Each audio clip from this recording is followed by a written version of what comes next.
lightning and the thunder. But after all these years, I'm still scared of thunder. It's time for Middays with Thunder with Mitch Nellis, broadcasting live from the 1250 AM and 1057 FM The Fan Studios, powered by the Potawatomi Sportsbook.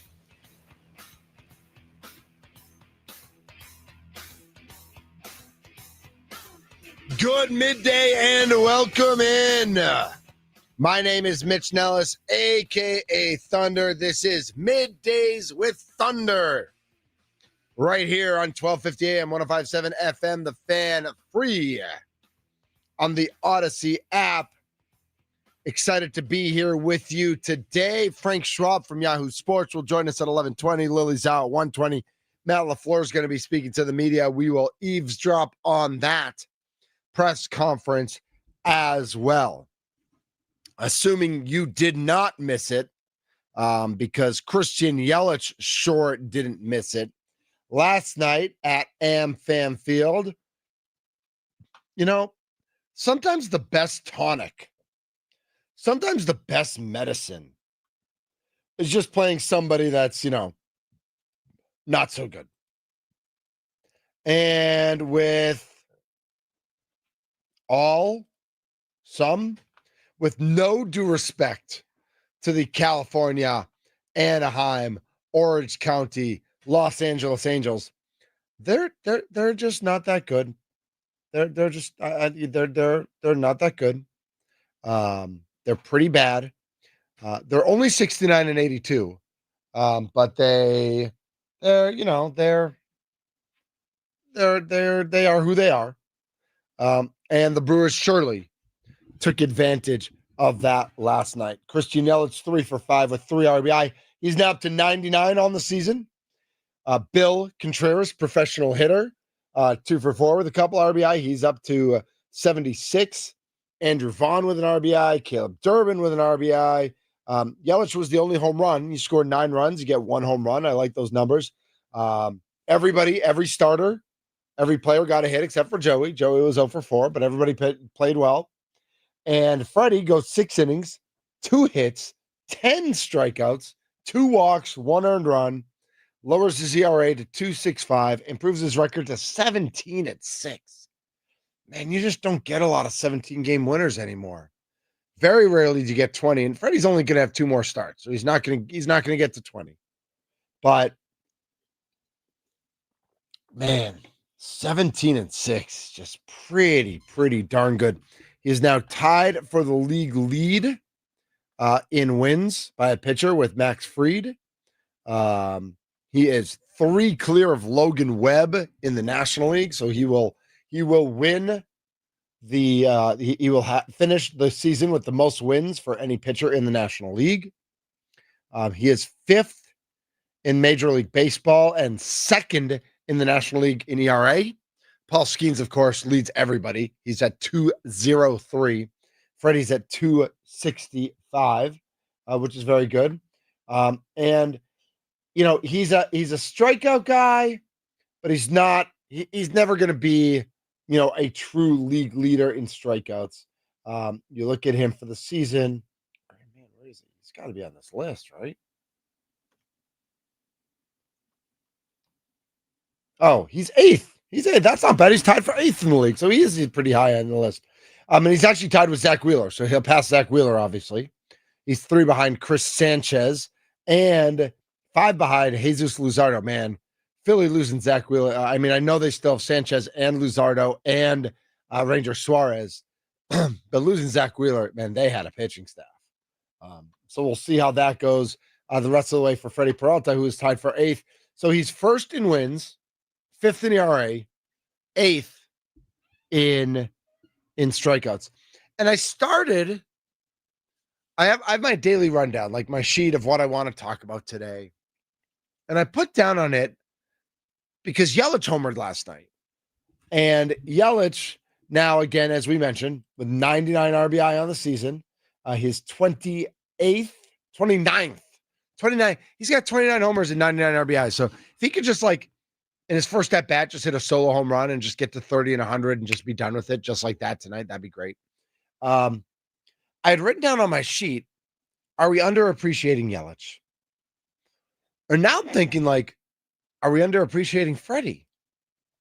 So our two veterans, our two guys who've been around, and Freddie's not a full veteran. Like he's not like Yelly is. But he's been on the Brewers for a long time now. Are we underappreciating the guys that have been in the uniform for a long time? As opposed to guys who we get in trades or guys who are just newer to the team. I mean, Terang and Frelick are newer to the team. They are newer toys than Yelich is. Jackson Churrio's a newer toy. Bill Contreras, professional hitter, is a newer toy. Quinn Priester is a newer toy. Jacob Mizorowski is a newer toy. Brandon Woodruff's not a newer toy, but he's a toy that went away for a long time. So it's kind of a different situation. So are we appropriately respecting, enjoying, appreciating, I think is the word I want to stick with. We can go to all those other words too, but I think that's the word. Are we appropriately appreciating both Christian Yelich and Freddie Peralta? Let's see. Are we appropriately appreciating Yelich and Peralta? Nope. Peralta. There we go. All right. Throwing that up on my Facebook page. We'll see what response we get there. And I'm going to say definitely not with Christian Yelich. I do not think, I think what he has done this year has, first of all, it's exceeded any expectations we could have had for him. Based on his previous few years, I'm guessing his over-under for home runs for the year was probably like 18. Last year he had 11. The year before, in half a season, the year before he had 19. The year before he had 14. So I'll bet it was like in the 18 area. I'll bet his over-under in Vegas or at Potawatomi was not 20 even. He has already has the second most RBI of any season. He had 98 in a year for Miami. He had 97 in 2019. And of course, he missed the last month of that season. So you kind of throw that one out.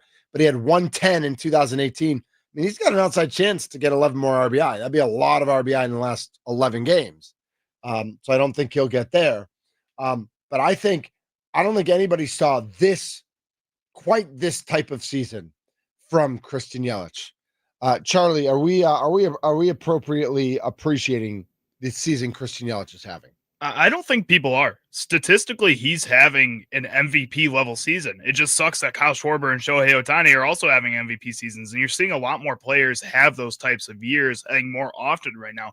I think just with their tenure with the Brewers, fans haven't really appreciated them all that much. Christian Yelich is a first ballot Hall of Famer. I don't know if people really realize that because he should have 2 MVPs. He only has 1.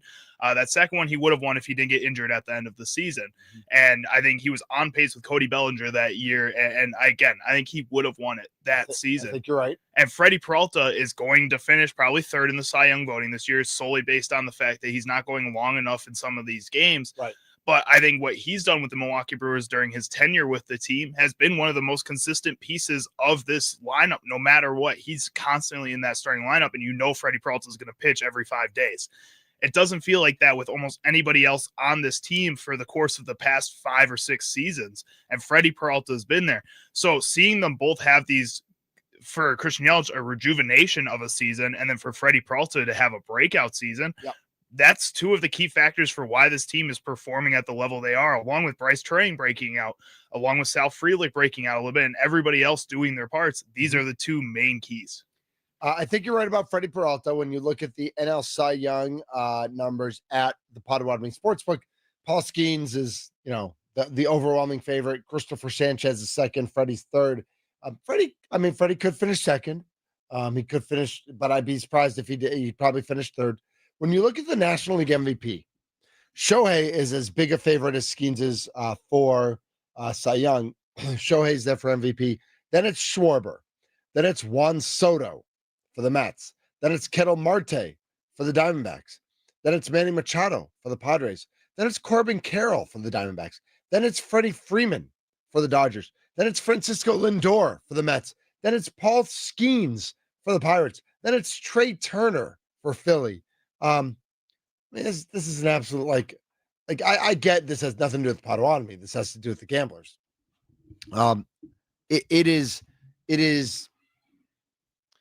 disappointing to me how overlooked Christian Yelich has been, both nationally and I believe locally as well. That we have not honored the season that Christian Yelich is currently having, and what he has done this year: 29 home runs, 99 RBI, and he's not. I look at the National League leaders in RBI, and he is 4th in the National League. He's behind Schwarber. He's behind Pete Alonso, who's had a nice power season, 35 for 118. He's behind Rafael Devers, who's kind of, that's a mix of Boston and San Francisco that I wouldn't really call him a National League guy. So I can argue that Yelich is 3rd in the National League in RBI. He's 1 ahead of Juan Soto. Juan Soto does have 40 home runs, only 98 RBI.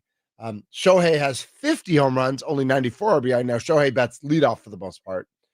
So that one does make sense. Kyle Schwarber has 128 RBI. I mean, that guy gets that job done. But I just think man, we are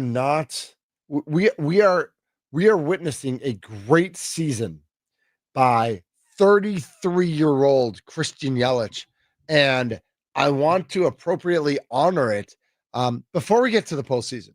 Before whatever happens in the postseason happens in the postseason.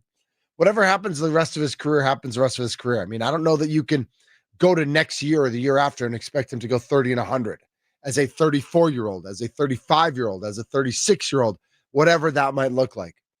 But I do believe that we need to celebrate this number, this year that Christian Yelich is having. 414-677-1250 is the Nicolay Law Fan talk and text line. It is all, so you can give us a call. You can also text in your thoughts. 414-677-1250. 414-677-1250 is the Nicolay Law Fan talk and text line. How do you view Christian Yelich? How do you view this year? Is this a 1-year anomaly for a once great player to do it once again? Can he continue it? And have you been able to appreciate it this year? We've been so caught up appropriately by Bryce Terang, by Andrew Vaughn when he came on the scene, by Jacob Mizorowski when he came on the scene, by McGill and the season he had and making the All-Star team, and Freddie with 17 wins and making it, being named an All-Star and having, and us talking so much about his innings and Quinn Priester winning in 18 straight. There is no lack of fantastic storylines with this Milwaukee Brewers team. It has been fun. It has been exciting. It is what we wanted to be as fans. But in all that, have we forgotten that Christian Yelich has stayed, knock on everything, relatively healthy this year, and he's just shown up day in and day out and been a leader and continues to mash. 267, 29 home runs, 99 RBI, and 813 OPS. I just feel like it is great to watch. TNP Walkie writes in on the Nicolay Law Fan talk and text line. Yelich had major back surgery last season too. He is exactly the definition of an MVP. And so I know we've asked off and on this week, who's your team MVP for the Brewers. And I've said it's between Turing and Yelich. I mean, it's easy. He had a 3-run homer last night. It's easy for me to talk myself into Yelich. I think that conversation is a great conversation, who the team MVP might be, with all the different contributions from different players. I just think we need to remember that Christian Yelich is having the season he's having. And I just think like I just want to like kind of put that on everybody's radars that like this is real. And he has been awesome. And whatever happens in the playoffs, like I expect him to have some moments. I expect him to have for some good things to happen in the playoffs too. I brought this up with Tommy on the leadoff show yesterday, and we were talking about Mike Trout and whether or not he's going to hit that 400th home run during this series against the Milwaukee Brewers. And I asked him whether or not he feels like guys like Mike Trout, guys like Bryce Harper, guys like Christian Yelich, even to some degree here, are getting enough love just kind of from all-time perspective like older legends of the game have. And to me, it feels like, no, Mike Trout isn't getting that type of love that I feel like a Ken Griffey Jr. was getting, who was very much in the same situation that Mike Trout is. A Bryce Harper, who is going to go down as an easy first ballot Hall of Famer, one of the greatest players of all time based on just this era, doesn't feel like he gets talked about the same way that a Barry Bonds did during that time. Christian Yelich doesn't feel like, again, a guy that I think is going to be a first ballot Hall of Famer, is getting the same kind of love that I felt like even a Scott Rowland was getting, a guy who just got into the Hall of Fame as well. I mean, this is weird. I don't understand the infatuation with Scott Rowland. Like that guy's. Tommy was complaining about him yesterday too, as he should. Like he's fine. He's fine. But let's see. I want to just check real quick. Career stats. A 286 hitter with an 840 OPS. 233 home runs, so not huge home runs numbers. 847 RBI. So if he can get to 300 and 1,000 hits, let's see, only 1,732 hits. So if he can get to 2,000, that's good. He might not be first ballot, just based on his, as a 33-year-old, he's got to do it for a good 2-3 more years. But if he can stay healthy and put up 25 home runs for another 2 to 3 years, he's there. Yeah, he can definitely get there. I think he deserves to be in the Hall of Fame. I don't know that he's a first ballot Hall of Famer. I don't know. We'll see. And we'll see what his health allows him to do. I also think that just the strength of the classes lately hasn't been there as much, and that might help him a little bit too in being earlier into the Hall than people expect. That's a good point. That is a good point. Joining us next, Yahoo Sports football writer, covers college, covers pros. We went to Madison together. He's a Wisconsin native. Frank Schwab will join the show. This is Middays with Thunder on 1250 AM, 105.7 FM, The Fan, free on the Odyssey and iHeart apps. And we are live on YouTube at The Fan Milwaukee.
This is Middays with Thunder on the Fan. I'm Mitch Nellis, aka Thunder. Remember, a major station announcement today at 2. You don't want to go anywhere. You want to be here for that. Should be a lot of fun. I'm excited for it. I'll be here for it. So I'm not, I'm still here, right? Okay, Standing right in front of me, I think, unless I'm going crazy. In person? Yeah, I'm live in the Fan Studios, powered by the Potawatomi Sportsbook. I mean, there's glass in between me and you, so it could be a TV. I don't know. Oh my gosh. What if there's just like a vast wasteland on the other side of that glass and you had no idea? You just thought it was business as usual, but Earth had ceased to exist. But somebody put a screen up to make you think that Earth was still existing. I mean, I guess I'd be honored. I'd be the one they'd choose to keep alive then in that situation. Sure. So yeah. Dystopic future here with Mitch and Charlie on Middays with Thunder. Joining us now on Middays with Thunder, longtime NFL college football writer. I think I've known him even longer than that. He is from Yahoo Sports, Frank Schwab. Frank, thanks so much for joining us today. Mitch, it has been too long. Yes, we have known each other. Let's think 1990, the Rondain years. So 95? 95, 96. Yeah. Like, oh boy, we're old men. We're old men, Mitch, but I have enjoyed following your career. You're doing great out there. I love it. I get involved with all your Badgers, Brewers, Bucks talk because that is still my home. Still, I was going to say, are you still able to be a fan of your home teams even while covering things on a national level? See, not the Packers, because I'm mostly NFL at this point. I just get too involved, as you know. Like, you don't want to be around me during a Brewers game or a Bucks playoff game, or definitely don't want to get me going on Luke Fickell. That's why So when it comes to the Packers, I've divested my fandom, but the rest of it, heck yeah, bring it on. I was rooting for the Dodgers last night, cussing Same the bullpen. Come on, that was the Dodgers brutal. can't beat the Phillies once for us. Come on, like just one. At least we're playing the Angels right now, so we got that going for us. That's true. So let's start with the Packers then, since you are seeing things now from a national lens. 2 weeks in, as you can imagine, Packer Nation is elated. Yeah. First of all, before we even ask about the team through two games, where were you when you heard about the Micah Parsons trade, and what was your initial reaction to what was happening? Yeah, I was about ready. This is boring. You see this, the people watching this map behind me. We're going to change the background on my TV. I was on the phone with one of our producers, and I said, all of a sudden my phone starts blowing up. Said, got to write. We got something going on here. Absolutely stunned. You'd heard that there was some rumblings. Oh, the Packers are. I was like, come on. The Cowboys are not trading Micah Parsons until the moment it happened. Yep. I couldn't believe that the Cowboys would trade a Hall of Fame defensive player in his prime, 26, and for not 32, no, 26 years old. And for 2 late first round picks, like know the Packers are not drafting beyond, even in the worst case scenario, 23, 24. Like that's probably your best option. Kenny Clark's a very good player. Don't get me wrong. But, hey, Micah Parsons, like, so that's just a game changing trade. I still remember, Mitch, where I was when I heard Reggie White signed with the Packers. And it's similar. I don't like Reggie. Look, Reggie is a god. He's on the Packers Mount Rushmore. He's on maybe the NFL's Mount Rushmore. He's that great. So I don't want to really put Micah in those shoes already. No, not yet. But it's similar, man. The vibes are very similar because he is that kind of a difference maker. Well, and you just mentioned the vibes, and we all saw week 1 against the Lions when Micah came in. It was like a WWE entrance. Like that was the reaction. Really that was the pop at Lambeau. And now we're 2 games in. The Packers beat the Lions, beat the Commanders. Yes, both home games, but two NFC playoff teams from last year. Packers Nation is over the moon. Packers Nation already booking tickets for California. All right, maybe not that far. But what have you seen from the Packers 2 weeks in? Yeah, and that's the thing. Like, I do power rankings every week, as a lot of people do now. And I had the Eagles number 1, the Bills. Charlie, should I tell Frank that I hate power rankings more than anything on earth? You might hate them, but a lot of people read them. Let's put it no, they do, and I'm amused by them.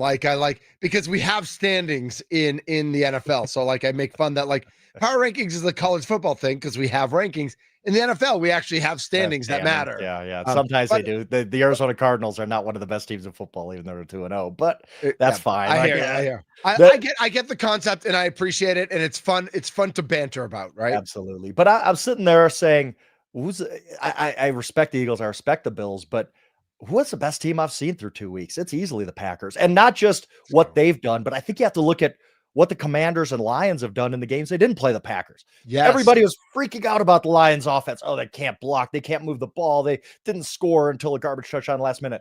Then they put up 52 on Chicago. The Commanders of week 1 looked just fine. Like, they didn't blow out the Giants by any means. No, but right. Giants look pretty good in week 2, right? Like, you do this transitive property with everything, right?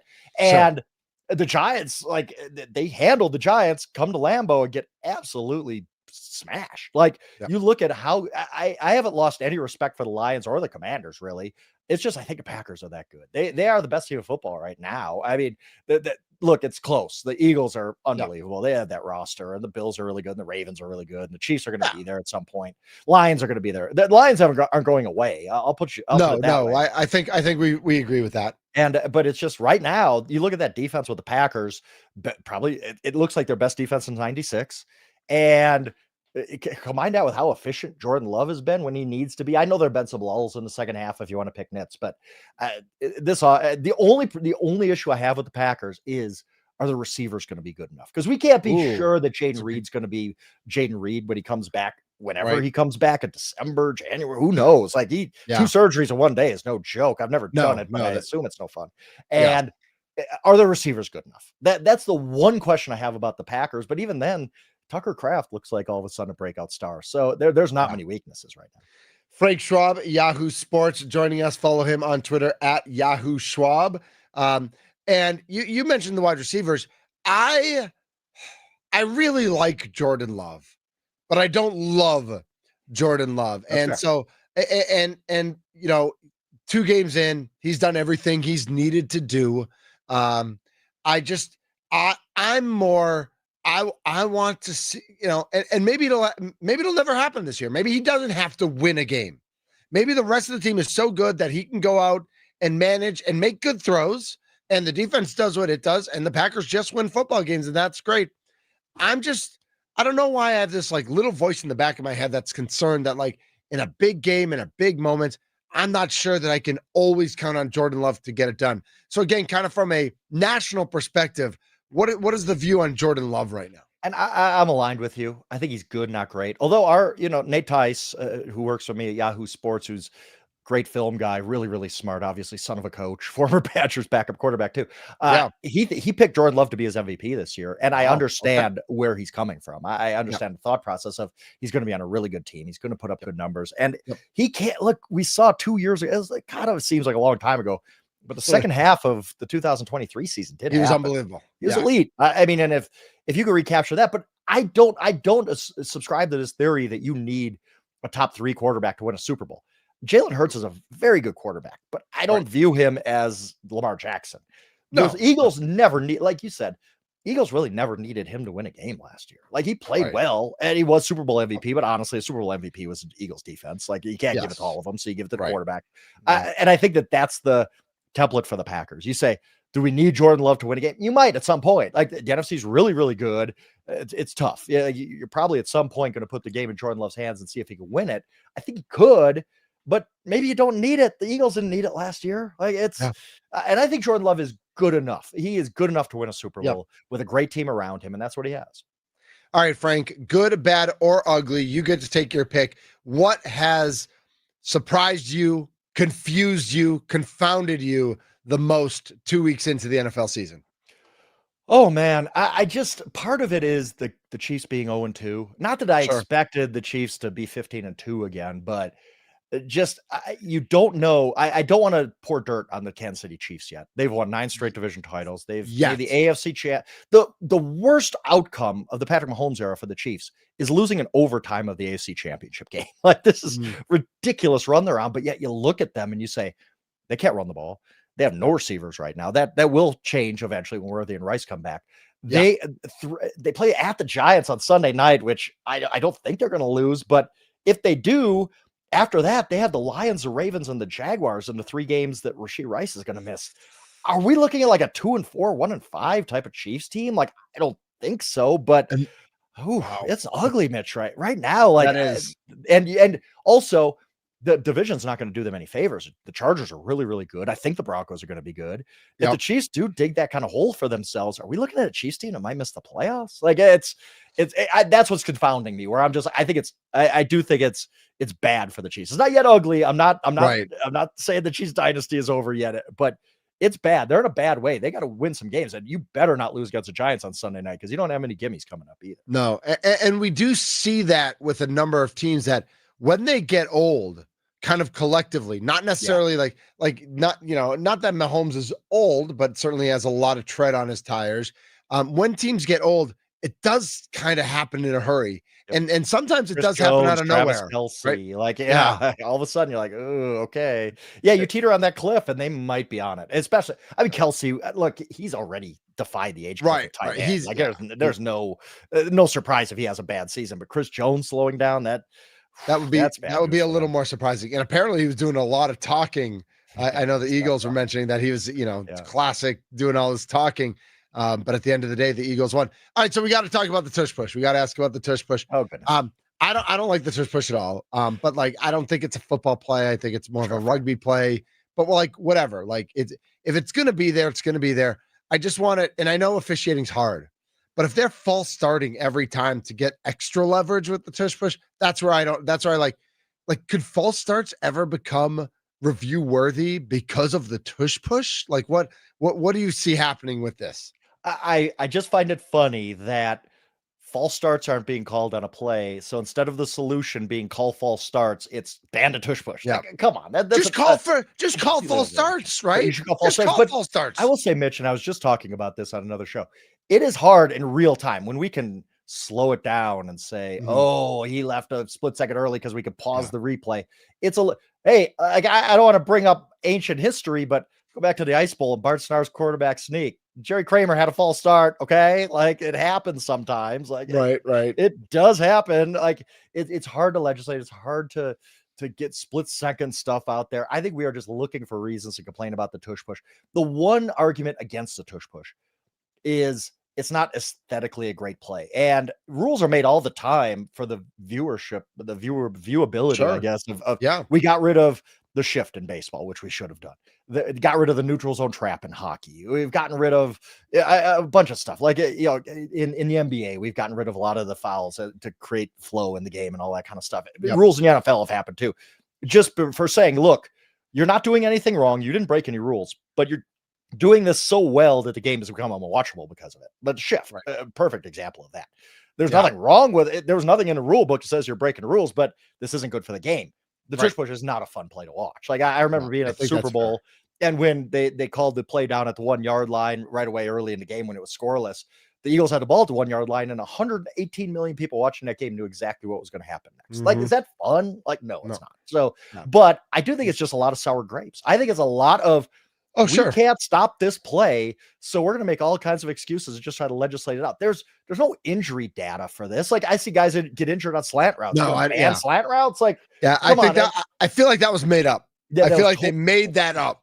Because you can't just sit there in front of everybody and say, we want to ban this play because we can't stop it. You know what? People can't stop Derrick Henry off tackle. Are we going to vote against it? Like, but the one argument that I will give you, Mitch, is the watchability of the game. It's a play that they've perfected so well that it's not enjoyable for the viewers. And we've gotten rid of other plays and strategies because of that. So maybe that, but the false start thing, I just laughed. I was like, are we really, like, instead of just saying call false starts, we're saying get banned a tush push. No, call false starts.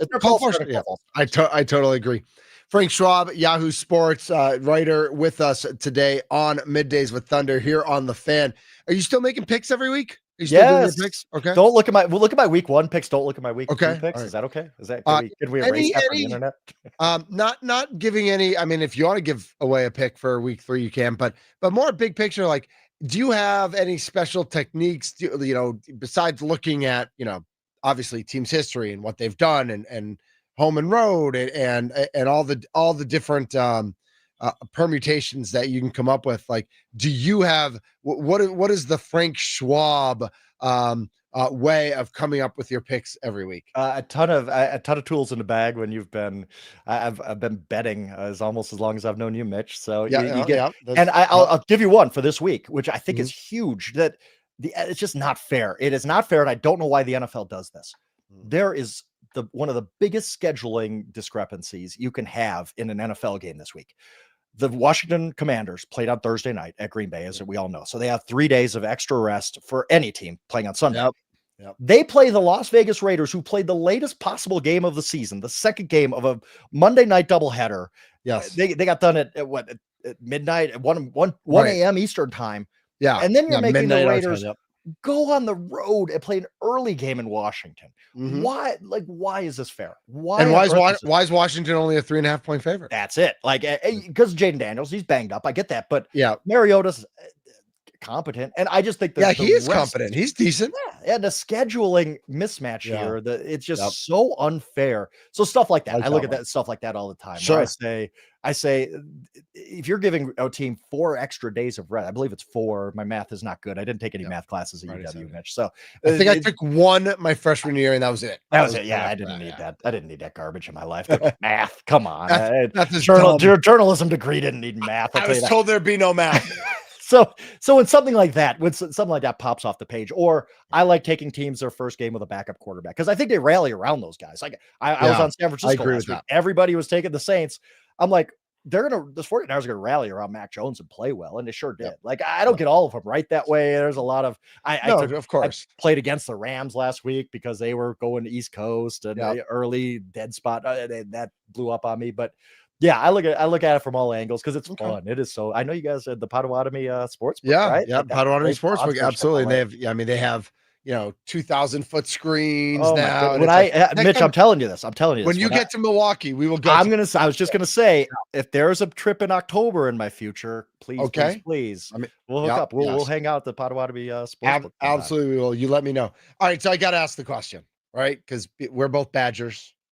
We both covered football. We both covered basketball. We both, I did cover some bad basketball though. I do remember.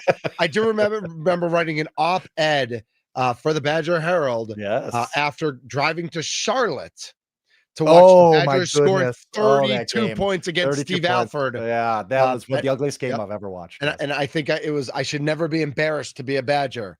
Well, there are times right now on the football field where I am embarrassed to be like that from the ending of Chris to Fickle to NIL to transfer portal.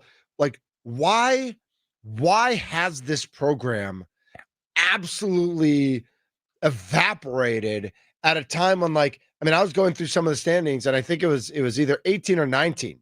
They finished 10-4. They finished 11th in the nation. And since then, everything has gone wrong. Why is this all wrong? Is it just as easy as getting rid of Fickle and getting back to basics, or are there bigger factors at play here?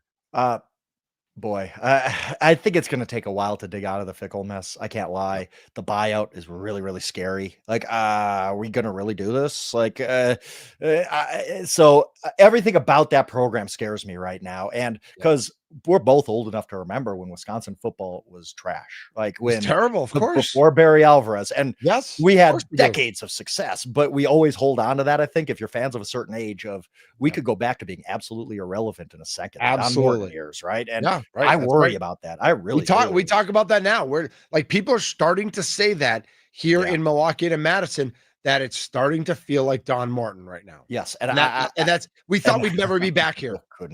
Goodness. And I'll tell you when it turned for me. When I was already not happy. I'm watching the Alabama game last season. And they come out, and I believe they passed the ball 9 straight times. And on 4th and inches against Alabama, they line up in shotgun. And at that moment, Mitch, I said, "This is not my program anymore. This is not Wisconsin football." And I've talked to Nate Tice. We've talked about this, a former player in the program. We have had Super Bowl week last year. We had a discussion about the toughness has gone from this program. And maybe part of this might be the fan base too. I will blame the fan base a little bit because we got a little bit bored with okay, we're going to win 9, sometimes 10 games. Yeah. Sometimes we're going to have a spike season. Yes. We need to do something Absolutely. more. Yep. We need to be modern. We We can't just need to have this. compete for national Right. championships. And so we maybe got out of our skin a little bit. And instead of just lining up and beating the heck out of teams off the line and watching, not even Jonathan Taylor, but or Braylon Allen or whatever, we're just, you can't stop us from running 6 yards of play, right? Like we have these big dudes up front that are going to play in the NFL someday.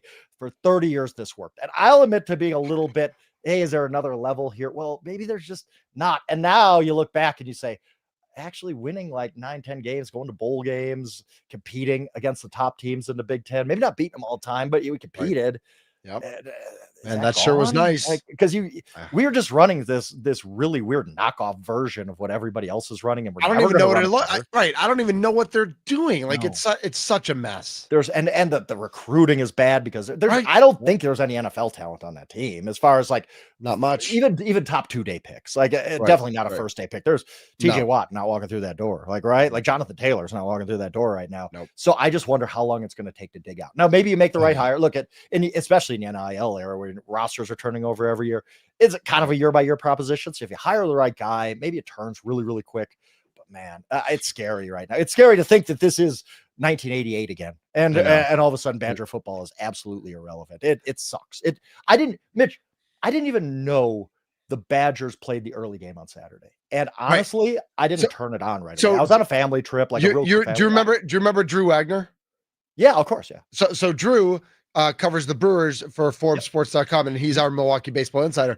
He was in here. He was co-hosting with me on Monday, and he said the same thing. Like he got to the Brewers game on Saturday and like just assumed Badgers Alabama was the night game, and was like, oh, we'll watch the game while and they're like, oh, the game's over. He's like, and he was actually relieved. Yes, he's like, oh my, I knew what was going to happen. Right. Mitch, there were times. There have been many times, almost all of the last 30 years, which we were very spoiled because it was great. Where Badgers are playing a team like Alabama, like when we played LSU at Lambeau or whatever. Yeah, my whole week would be like, I can't wait for Saturday. This is going to be awesome. This time it comes LSU around, and Lambeau I'm like, was amazing.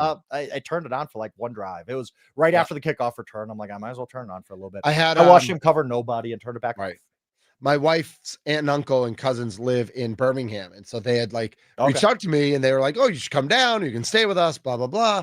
And then I actually saw them at a family wedding in August, and they were again, and then Alabama loses. And and I literally get a text from my wife's uncle that says, you're going to beat us. And I said, just you wait. Like you might be upset today because Alabama lost to Florida State.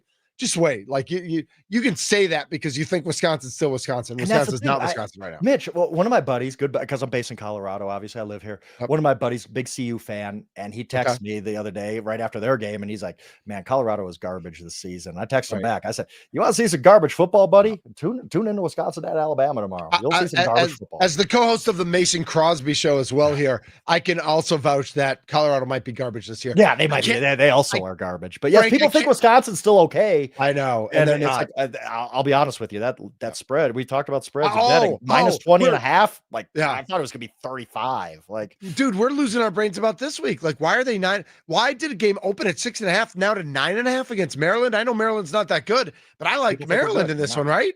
Like people think Wisconsin is still because kudos to the Wisconsin because for building the brand where people just casual fans say, oh yeah, Wisconsin's still pretty good. No, all right, Frank, I can't leave you on this bad taste.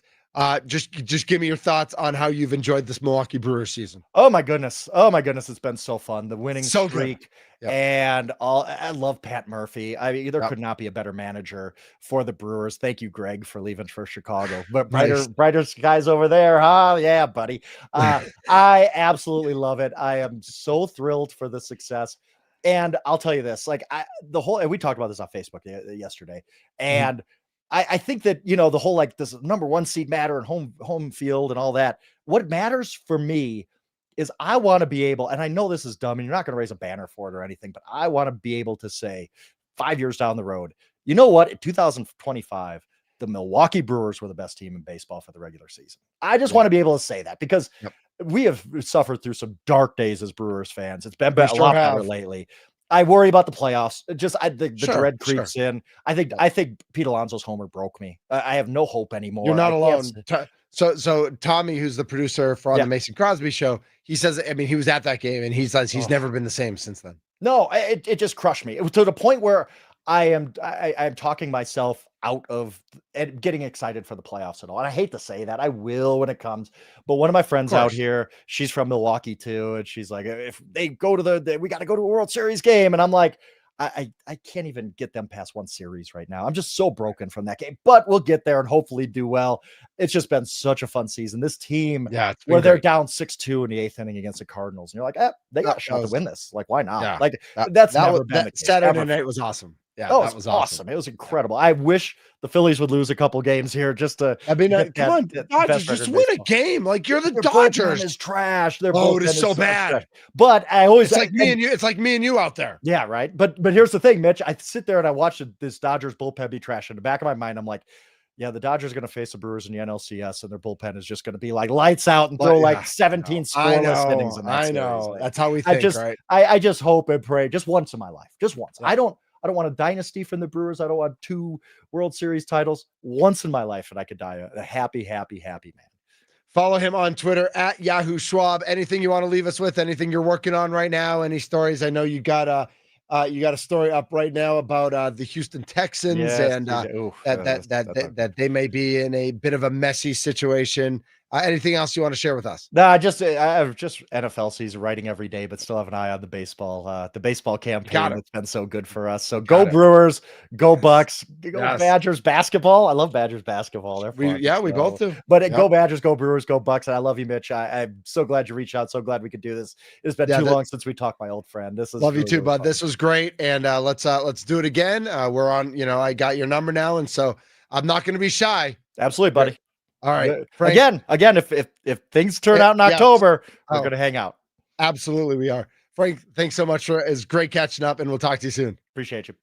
You too. Yahoo Sports, Frank Schwab, former Badger right there. We cover your same age, so we covered all the Badger football and basketball games together over the years. Did you just go to school with like every media personality in the state of Wisconsin? A lot of dudes went to Wisconsin. I mean, a lot of guys went to UW0. Well, not even just guys, UW, but like high school. You went to high school with all these guys. Sure, yeah. I mean, crazy.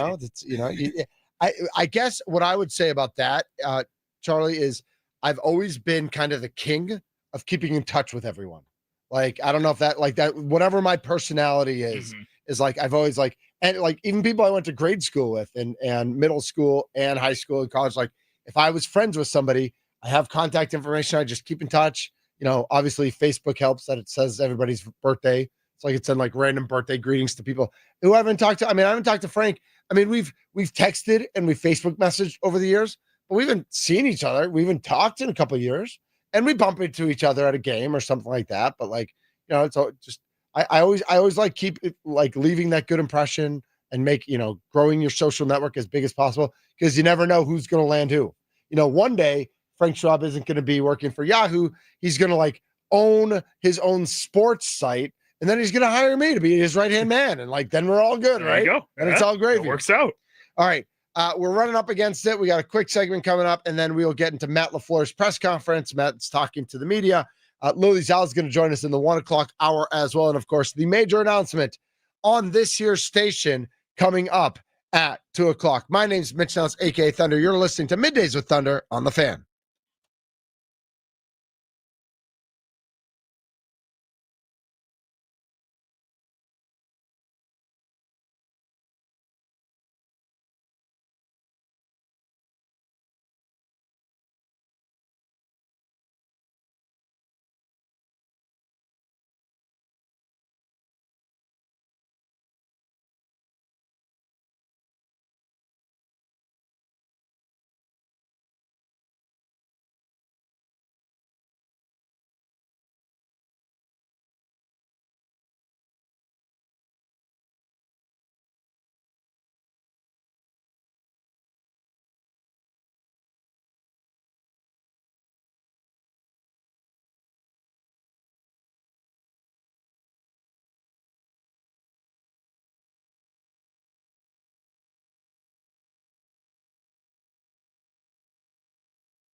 Type of facts. I am not to feel like. This is Middays with Thunder here on The Fan. Again, our thanks to Frank Schwab, Yahoo Sports, for jumping on the Fan Guest Hotline, powered by Gruber Law. One call, that's all. Great catching up with him, both personally and talking Brewers and Badgers. And, we'll talk to him later on in the fall, and we'll have Bucks to talk about as well. But also great to hear his national perspective. Now, he's been with Yahoo for years. He writes at their sports site, mostly NFL stuff, and hearing, what the national thought is about Jordan Love and Micah Parsons and the Green Bay Packers. And I, Charlie Usen's here, Gentle Giant.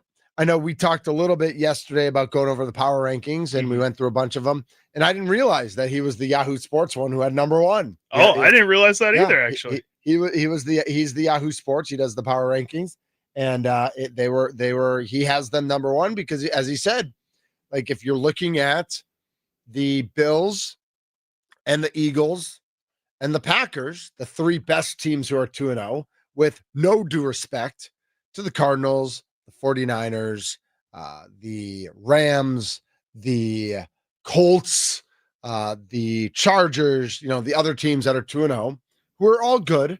There are clearly three teams that are 2-0 that are the best. And among those three teams, there's one team that is the best. And it is our Green Bay Packers. To this point, we are 2 games in. Again, it is September 17th, which means we've got a long way to go before we get to anywhere relevant in the NFL season. Is it good to be 1-0 in your division? Yes. Is it good to be 2-0 in your conference? Yes. Would Bears and Vikings fans switch places with us today, immediately? Yes. Yes, they would. Yes, we would. Yeah. From a Bears fan. That's from a Bears fan. McD would definitely argue that because he was happy with the week 1 win. He doesn't care what happens the rest of the season with the Vikings. I think he's kind of like, I think he's also kind of like in denial. He's just like shoving it to the side and not thinking about it. Again, per our conversation yesterday, I actually think it'll work out better for the Vikings to have Carson Wentz for a couple weeks, JJ McCarthy to get back together. Frank kind of made it, is Jaden Daniels out for sure? Is that confirmed? Because Frank kind of made it sound like they are really expecting to go forward with Marcus Mariota this week, which I think is not a big deal. Still says day to day. Okay. Justin Fields is out for the New York Jets, a quarterback. We did not talk about an injury yesterday. Justin Fields is out. Tyrod Taylor, I assume that is, starting at quarterback for the New York Jets. And we do know, we did get this report. Jaden Reed had surgery on his clavicle and on his foot. The reports earlier this season was that he had the foot injury, but that, he didn't need surgery. You can play through it. My assumption is, well, if you're having clavicle surgery, which you need, which is 6 to 8 weeks, we might as well do the foot while we're there. I do wonder how that affects rehab, though, because obviously there's, if you have a clavicle, but your legs are fine, you can do all sorts of cardio and stuff with your legs. Now, is he going to have to be on the bike or in the pool a lot? How does that? I do wonder. He did post on Twitter, successful foot and clavicle surgery. Thank you, God. He also talked about Packers to the bowl, brah. I'm good. Thank you for the prayers, brah. But we turned, brah. We going all the blank way, brah. A lot of bras there. He seemed not 100% there when he was saying that part. I hope, his, even though he sounded like a 12-year-old boy there, that was the effect of the good drugs he was given. As we know, Matt LaFleur last week said he's going to miss a lot of time. We'll see how fast he can recover and heal. Certainly, I would expect him back at some point this season, but it's a big blow. We'll hear when we play Matt LaFleur coming up here in a second. We'll hear what he had to say, but I assume he's not going to give too much of an update. And again, my assumption is that the foot surgery wasn't needed, But as long as you're going under surgery in the clavicle, might as well clean up the foot and figure that out as well. Definitely. I think that the rehab process is probably going to be fine for him. There's D3 schools like Whitewater, who's got a little bit more money behind them, but they have training pools. They have all these different materials for their athletes to come back stronger. I just wonder, like, the two different body parts is like if you have surgery on one body part, you can focus on, like, if you just have foot surgery, right? Then you focus everything on getting that foot back together. And like, you're not really thinking about the rest of your body because everything's going into your foot. I just wonder if you have foot and clavicle surgery, like while you're doing one exercise, do you forget about the foot and do you move it the wrong way? Or like, are you doing something with the foot and you twist the wrong way and like, ow, that hurt. Like just like stuff like that you have to be a little more cognizant of when you have a second surgery as opposed to just the one. I guess I will say when I had my shoulder surgery, a lot of my workouts were just sitting down, doing different shoulder exercises, arm exercises. So I wasn't really ever putting any kind of pressure on my legs. I think that's kind of their goal, is that when you are focusing on that one part of your body, is that you aren't putting any stress on any other part of your body because you want to solely focus on that one part. So I would assume that like this is something that the Packers trainers would have the knowledge of and how to deal with that and how to put him into those right positions so that he is working on one part of his body at a time.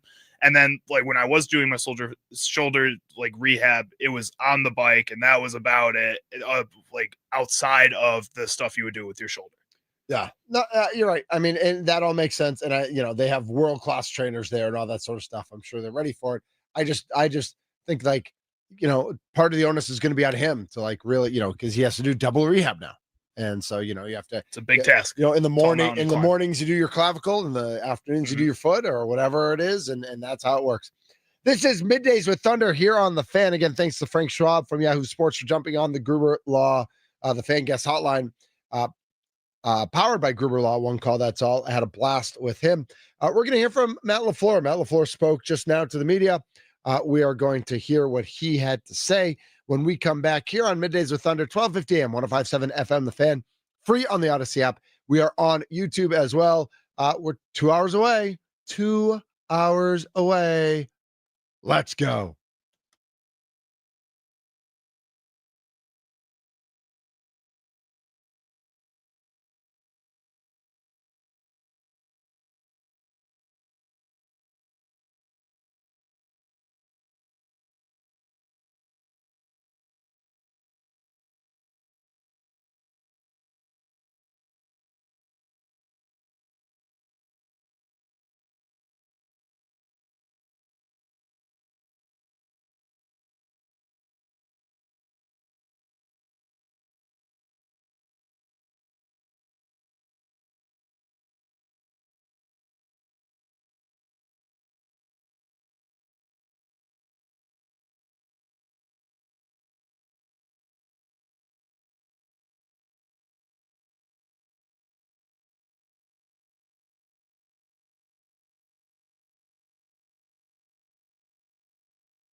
lightning and the thunder. But after all these years, I'm still scared of thunder. It's time for Middays with Thunder with Mitch Nellis, broadcasting live from the 1250 AM and 1057 FM The Fan Studios, powered by the Potawatomi Sportsbook.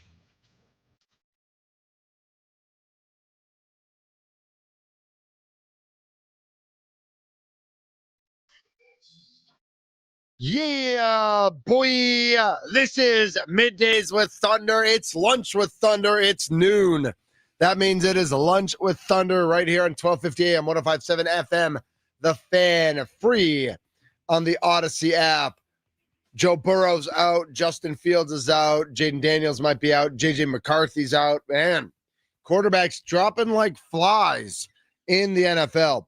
As we mentioned, Jaden Reed had clavicle and foot surgeries, all successful, we assume. So excited about that. Today is Mike, hump day. That's right. It is Wednesday, hump day here on The Fan. And excited for Mason to be back tomorrow for the Mason Crosby Show. Excited for our major station announcement at 2 o'clock today on the air.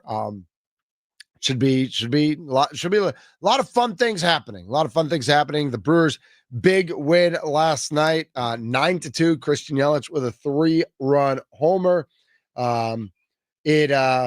The Cubs and Pirates are already underway in Pittsburgh. So they're a day game, getaway game. If you had the over in this one, you're probably feeling pretty good because after one inning, it is Chicago Cubs 4, Pittsburgh Pirates 3.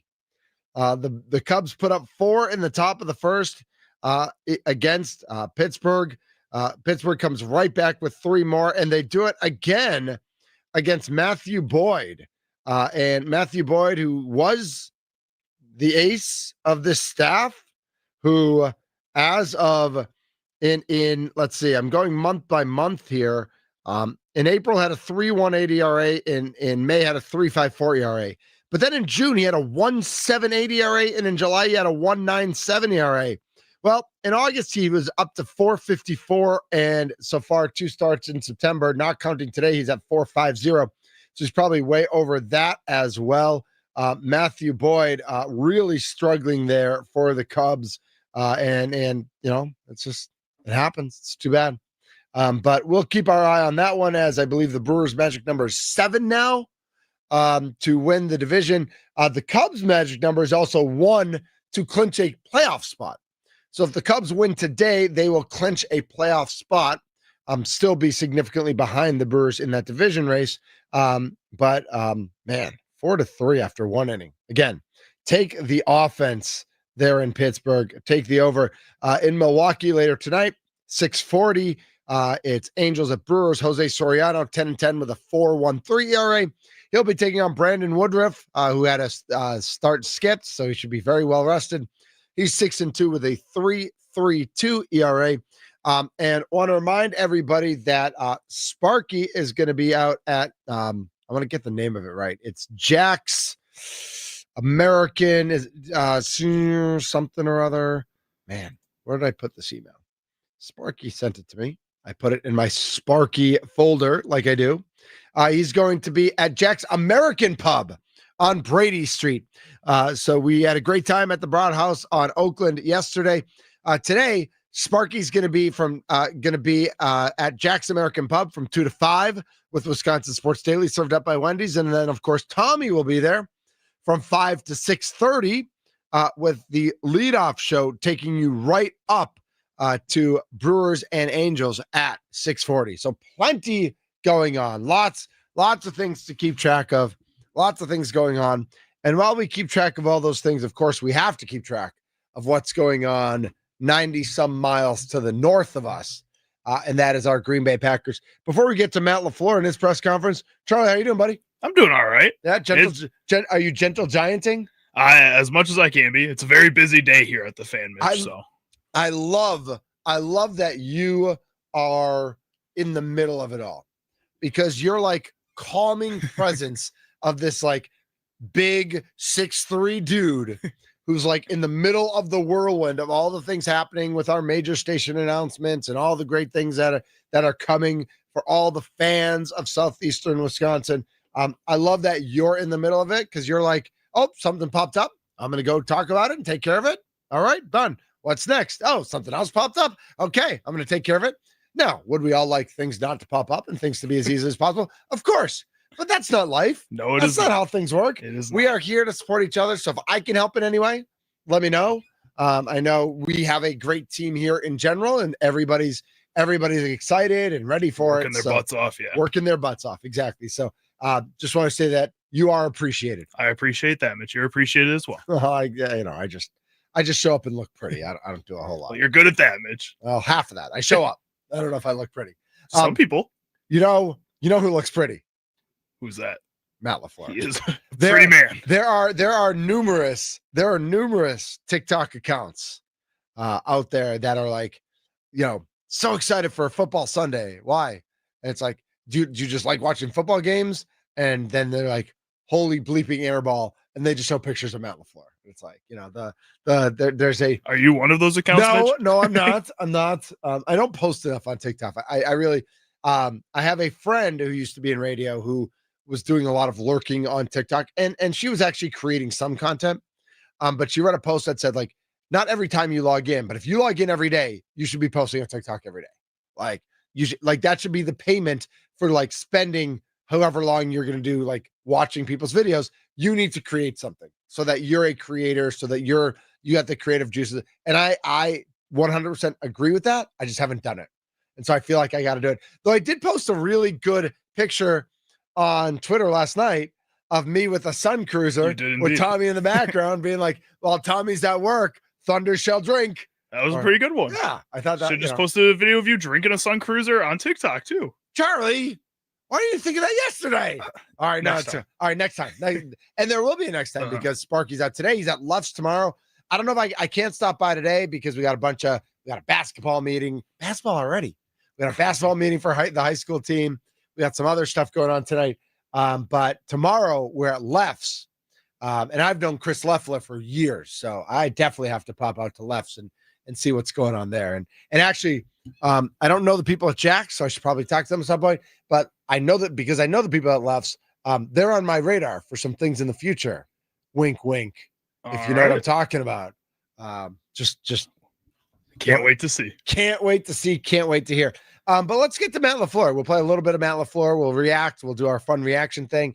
And then we'll get back to we'll do that for the next segment or so. Matt LaFleur spoke to the media corps earlier today.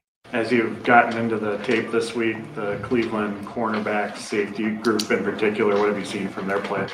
Yeah, they're really good players across really their whole defense. That's a big reason they're the top ranked defense in football right now. So obviously I think a lot of it. Actually, Matt, they're the top-ranked defense in football right now because their offense turns the ball over and their offense stinks and they don't make teams have to go the full length of the field. But their defense is okay. I mean, listen, their secondary, not bad. Right? Their defense is not bad. They've got a decent secondary and they have Myles Garrett. Their defense is not bad. I do think the numbers are skewed. Tommy and I went through the time of possession and number of plays ran by the Browns versus the Ravens. And by every metric, it should have been Browns 41-17, and it wasn't. So something's off in Cleveland. So yes, their numbers look good, but I'm not sure that means they're actually the best defense in football. Myles Garrett should have stuck with that holdout, man. He should have. He might be here if he did. Right? Man, imagine if he was here and Micah Parsons was still in Dallas, or Micah Parsons was like on bring them both. Now you're talking. It starts with their front, and it's not just Myles. We all know what kind of player that Myles Garrett is, but they've got a lot of guys that are hard penetrating front that cause a lot of problems for quarterbacks, and I think that allows the DBs to kind of tee off on some things. And but they also play aggressive man coverage too, so it's a really well. All right, I'm excited for that. I'm excited for that as a Packers fan. We had Frank Schwab on last hour. And he said the one concern he has with the Packers moving forward is how the wide receiver room responds and how they're able to step up. Jaden Reed's out. Christian Watson's not back yet. Whether it's Wicks or Dobbs or Golden, obviously the continued emergence of Tucker Kraft helps out a lot. But if Cleveland plays a press coverage, if they play a physical brand of play from their defensive backs and their cornerbacks specifically, I want to see that, because I want to see how the Packers receivers respond to that, because I think Wicks and Dobbs can both be physical, and I think Golden can be super quick and shifty, and obviously Kraft is kind of like that guy who at a bar who just takes his shirt off and is like, "Come and get me." He's looking for the contact. Right, he wants the contact. So if that's part of the process this Sunday, I'm here for it. I'm excited for it. 414-677-1250 is the Nicolay Law Fan Talking text line. As we listen to Matt LaFleur, if you have any comments or questions, you want to shoot them into the text club, you go right ahead.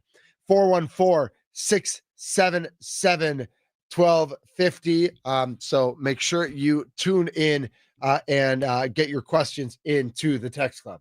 Coached unit, and we're going to have our best game offensively. That's not true. You had said the other day you thought Belton played pretty solid for first start. Just specific, what did you like about the way he played, and where did you kind of see maybe some room for improvement if he's called in? Yeah, I thought he just did a great job all in all. Obviously, it starts with knowing what to do, but going out there and playing with really good physicality. He had a couple knockdown blocks. The one play that you'd like to have back is obviously the holding the penalty touchdown, where we just got a little loose with our and wide with our arms that caused a holding penalty and took points off the board. But outside of that, I thought he played really, really well. Yeah, and I think that's either Banks or Tom. I think that's the consensus about Belton, is that he played well. I don't know that anybody's comfortable with him going up against Garrett as opposed to Zach Tom. But he played well, and they dominated the game. They won the game. The holding calls are going to happen. It's unfortunate that it happened on a touchdown and on the play that Jaden Reed got hurt on. But we weren't, the worst thing that could happen to an offensive lineman, Charlie, and you know this, is for people to know your name, right? If nobody knows your name, that means you're doing your job. If people know your name, it's because false starts or holdings, right? And actually, if you watched Monday Night Raw, like I did this past Monday on Netflix, John Cena opened up, and it was in Springfield, Massachusetts. And John Cena played offensive line for Springfield College. Oh, that's where he played. And he said, and unless you were a diehard, nobody in Springfield ever heard of me. So I was an offensive lineman, and I did my job. And I wasn't terrible, and I wasn't great. I just did my job. And it was like, that's what you want more often than not from an offensive lineman, right? I wonder if that had anything to do with the "You Can't See Me" celebration or anything like that. You think he had a little inspiration there? But exactly what you're saying. I think with Anthony Belton, it is a little frustrating that you did hear his name on Sunday because you don't want to hear his name. Right. And I don't think this is a situation equivalent to, let's say, in Minnesota, where JJ McCarthy is out right now, and Carson Wentz is coming in and could potentially take those reps from JJ McCarthy for an extended period of time, not just for the injury if he plays well. Anthony Belton's still a guy that's learning, and I don't even think you can compare it to a Jordan Morgan / Aaron Banks. I think eventually people do want to see Jordan Morgan out there versus an Aaron Banks or a Rasheed Walker, one of those two players. With Anthony Belton, you still have a little bit of time to work with this player and kind of mold him into what you want him to be. Absolutely. And yes, you obviously want a Zach Tom out there, but if Anthony Belton is going to play well moving forward, I don't know if that means that Zach Tom automatically gets shuffled to a different position or something. You buy all in on an Anthony Belton yet. Yeah, no, I think with young guys, you want to get them reps, but you also know that it's the veteran's job, and that you almost want to get him reps at different positions again to get him that type of experience, like you said. So the next question I think was going to be about Tom and Banks. Took points off the board, but outside of that, I thought he played really, really well. Will either Banks or Tom practice today? Yes. Yeah, limited. But practicing, I don't know. I think that's the right question. Again, we come down on the media sometimes for bad questions. We come down on Matt LaFleur sometimes for bad answers. I don't know that there's a better question there. I don't know that there's there's obviously a better answer there. But now I'm trying to think, and I'm guessing the press conference goes in a different direction. What's the follow-up? Are either Banks or Tom practicing? Yes. Are both? Yep. Limited. What does limited mean? And I think Matt LaFleur doesn't answer that question, though. Right. That's the problem. Right. I don't think he answers that. Is one of them closer to playing than the other? And then he's just going to say yes, though. And then you have to keep asking questions. Man, He's going to be like yes or no. And it's like, okay, great. Yep. What now? Yes, one of them is closer to playing than the. Oh man, Charlie, that's brutal. That's Matt LaFleur for you, baby. I know it is. 414-677-1250 is the phone number. We do have some texts coming in. All I'm gonna say is whether you're on Facebook or you're on Twitter and you're on the text club, you can guess what our major announcement is. All right, you can conjecture, you can wager. I don't know if Potawatomi Sportsbooks is taking bets on what it is. We are going to neither confirm nor deny anything that's out there. So if you want to put it out there of anything you are predicting, whatever it could be, I can confirm that we are not the new home of the Boston Red Sox. In case anybody was thinking that we'd be. Actually, I remember being at across the street when Aaron Rodgers went to the Jets. And I think we that radio group, that station negotiated with becoming a New York Jets affiliate for that season. No, this wasn't Rodgers. This was Favre. I'm sorry. This was Favre. That makes more sense, I think. This wasn't Rodgers. This was Favre. When Favre went to the Jets, we negotiated. I can't remember if we aired some games or if I don't think we aired every game, but we negotiated, or the station negotiated with the Jets broadcast rights. Was it like a hate listen type of thing where you guys were listening to where bars put up the Jets game for Aaron Rodgers, if he doesn't play well, everybody gets a free drink. Well, so that was more hate. Okay. Favre wasn't. I mean, the amount of Favre Jets jerseys that were bought, and the amount of people who loved Favre. And I will say, at that opportunity, people were allowed to like the Jets and the Packers. There's no real conflict there between the Jets and the Packers. I think the conflict was with the Packers fans and Rodgers, and certainly with Favre when he went to the Vikings. But for that year, I remember it's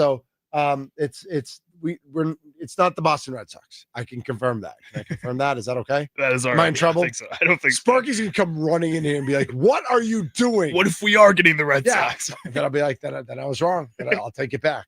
We're gonna listen to more Matt LaFleur when we come back. We're just having fun here. Lily Zal's going to be on the show in the 1 o'clock hour at 1:20 from Fox 6, and they have the Packers game this weekend. So we'll talk to her. I feel like often last week we talked to Dario before the Badgers game, which was on ABC. The Badgers are on NBC this week, so I feel like maybe we'll get Ashley Washburn on sometime this week to talk to her on one of our local shows as well. 414-677-1250 is that phone number. You can tweet at the Fan Milwaukee, at Thunder MKE as well. My name is Mitch Nellis. This is Middays with Thunder, 1250 AM, 105.7 FM. The Fan, the free Odyssey app, the free iHeart app, the free YouTube app. Watch us on YouTube. We are good looking.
This is Middays with Thunder here on the Fan. The gentle giant Charlie Usen is here. Tommy Wirtz was just popping his head in the studio, making funny jokes. He's funny. All right, he's a good comedian. Yes, he is. It's like he should host like game shows or something. Wow. God, I have something I want to say so badly that I'm not allowed to say on the radio. My name is Mitch Nellis. He's Charlie Usen. Follow us on Twitter. Be part of the team here at The Fan. Be part of the family here at The Fan, because that's what we are building here. We are building family, and we are in the middle of listening to Matt LaFleur, who spoke to the media earlier today. Just finished answering. Zach Tom and Aaron Banks both expected to practice today, both limited. Let's hear what else he has to say. Matt, both of these defenses have gotten off. By the way, that was a long pause after that one-word answer where they asked, are they both expected to play? Yep. Then he said limited. And I think everybody looked at each other like, should we ask a follow-up? Is it worth asking a follow-up? They went through all the same thought process that you did after really that. Did. They really did. And then they went and they're asking about the defenses. To a really good start against the run. Do you see these two defenses kind of similar against the run, or are there things that you guys do differently than they do? I would say that there's similarities in regards to how hard both units play and the style of play. There's definitely some different things from a front structure and just how these guys are an attack front. They're going to cause a lot of penetration up front. And then they're going to try to get 8 guys in the box. And so there's been a lot of ugly runs on tape when going against this defense. It's a good thing for the When Packers. you went back and looked at the film, what was the most impressive part of Tucker's night against Washington? Oh, he was just so dominant. I mean, Oh, it was just his ability to make big plays. yeah, they were playing different He was speeds. perfect on his ops. And then I just love his mentality after the catch, playing physical. Yeah, go get hit. That's what Charlie, you Obviously, said he had that. the one on Go the get hit, little baby. keeper that we ran, or that little boot pass that we dumped off to him, where he was able to throw the defender out of the way and get a Man, bunch he of loves yak. that. So He loves throwing guys. But yeah, he's going to need another strong performance this week. Wonder if he does that in his personal life. What do you Just walks respect down the most street, about just Flacco throws and the guys career off he's had? the sidewalk. Oh Probably man, not as I mean, accepted. the guy's he's a Super Bowl winning quarterback. He worked with my brother a little bit with the Jets, and Just want everybody to recognize Joe Flacco, Super Bowl winning quarterback. And Mike LaFleur, Elmhurst University legend quarterback. Really? Matt's brother, huh? Yeah. What, like early 2000s? Yes, when Elmhurst was actually good at football, he was the Okay. starting quarterback of the team. I would say like 2008 to 2011. That Did time he ever come back to visit while you were there? Not while I was there. No, Okay. just knew that he was there. Yeah. All right. Do you think? All right. Let's use that information to our advantage at some point. and Mike said he just raves about the person, and then he's one of the purest throwers I've ever seen on tape. And I mean, obviously, I've gone against him a few times, so you got to be really dialed in terms of your coverage, because it's gonna be tough to fool him. There's nothing that he hasn't seen. I think a big key is just going to be able to try to get him off the spot, get pressure to him. I always tell our guys, whether it's our quarterback or anybody else, it's hard to throw from your back. So I think that's going to be critical, but he can make every throw. Joe Flacco has played 198 games. He's thrown 6,800 passes in the NFL. He's got a completion percentage of 61.7. He's thrown for 46,000 yards. His best season, 2016 with Baltimore, where he threw for 4,300. He's got 1, 2, 3, 4, 5, 6, 7 other seasons where he threw for more than 3,000 yards. Touchdown passes.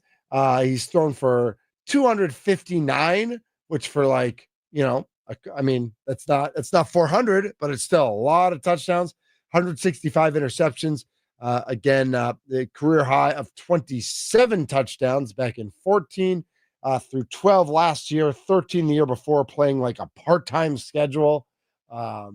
His career quarterback rating 84.2, which is not great, but in that 2014 season he did have a career high of 91. I don't know, like, man, he's been playing since 2008. Nuts. And he hasn't been like a full-time starting quarterback since 2017. Yeah. That's nuts. Like since 2017, he's played 9, 8, 5, 2, 5, 5, 8, and now he's played 2 games this year. So like, and he's still playing. Like he still plays. He's still playing every year. He's still playing 5 games a year, 2 games a year, 8 games a year. Like he still gets in. He still finds, like, he's that backup that, like, what his starting quarterback can't stay healthy or whatever it is, and he just gets the reps. Well, and he's awful. Like he hasn't really been that good, but like he's also been good enough to still be able to play. Like for a team to be like, well, we don't care enough to get another backup quarterback. Joe, go out there and get hurt or something, man. That's what it feels like. It's crazy. Who has run for more yards in their career? Joe Flacco or Jaden Daniels? Oh, that's a good question. Good question, Thunder. Let's do trivia. That's such a good question. Jaden Daniels probably, because Joe Flacco, like for the past 8 years, probably hasn't ran the ball at all. Jaden Daniels ran for over 600 last season, right? Why am I looking at? He ran for. I don't want passing. I want rushing. All right. Jaden Daniels in his career has run for 976 yards. Okay, more than I thought. Yep, he ran for 891 last year. I knew it was just under 900, so I wasn't going to say anything until I got the number. But he's run for 976 yards in his career. Joe Flacco has run for 904. Wow. Jaden Daniels already has more rushing yards in his career than Joe Flacco, who's played for 912 years. Yeah. Since 2021, his most rushing yards he's had in a season. Actually, I'll go back even farther. Since 2019, the most rushing yards he's had in a season is 26. Yeah. It's 2019, 20, 2020, 22, 2021, 3 yards, 2022, 6 yards, 2023, 2 yards. Last year, 26 yards. This year, he's got 14 already this year. He's a running quarterback this year, Mitch? It sure seems like it. Let's see. And then in his postseason career, 58.2%. 30. He's played 16 games, so he's basically played one full season in the postseason. 3,500 yards, 26 touchdowns, 12 interceptions. Been sacked 32 times, a rating of 87.9, 100 rushing yards, 1 rushing touchdown. I mean, he's like, it's so steady. Everything he's done has been steady. Like his postseason career, steady. His starting career, steady. His backup career, steady. It's like he has no ceiling and no floor. He is like a medium level, but you're never going to get great and you're never going to get terrible. You're just going to get Flacco.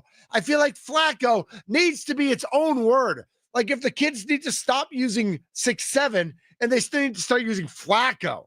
Like, hey, what's the name for somebody who's mid? Flacco. What's up, Flacco? Like you're mid, but you're good enough to stick around. You're Flacco. I think in like 2018, there was that debate whether or not Joe Flacco was elite or not, and everybody wanted to argue about it, and nobody could ever come up with a consensus. I think we've decided that he is mid. I think you are right that he is the definition of mid, playing through age 40, just consistently finding a spot at a team that just wants to get through the season. I mean, like I told Sparky, I think being a backup quarterback, being a special teams like guy, a kicker, a punter in the NFL is one of the like cushiest jobs you could possibly have. Yeah. And Joe Flacco is doing that on a consistent basis for the past 8 seasons. It's kind of crazy. Mrs. Thunder literally just sent a message to me. I am shocked Joe Flacco is still playing.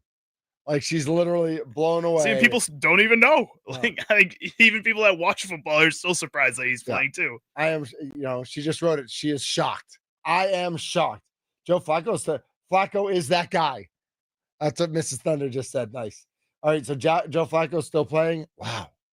I mean, we knew Joe Flacco was still playing, but it's fun for that little tangent to go look at his career numbers. Cause and it's amazing that as everything he's done in his career, his postseason is like an extra season. It's like a 3,500 more, with his postseason. Hold on. Let me make sure this is right.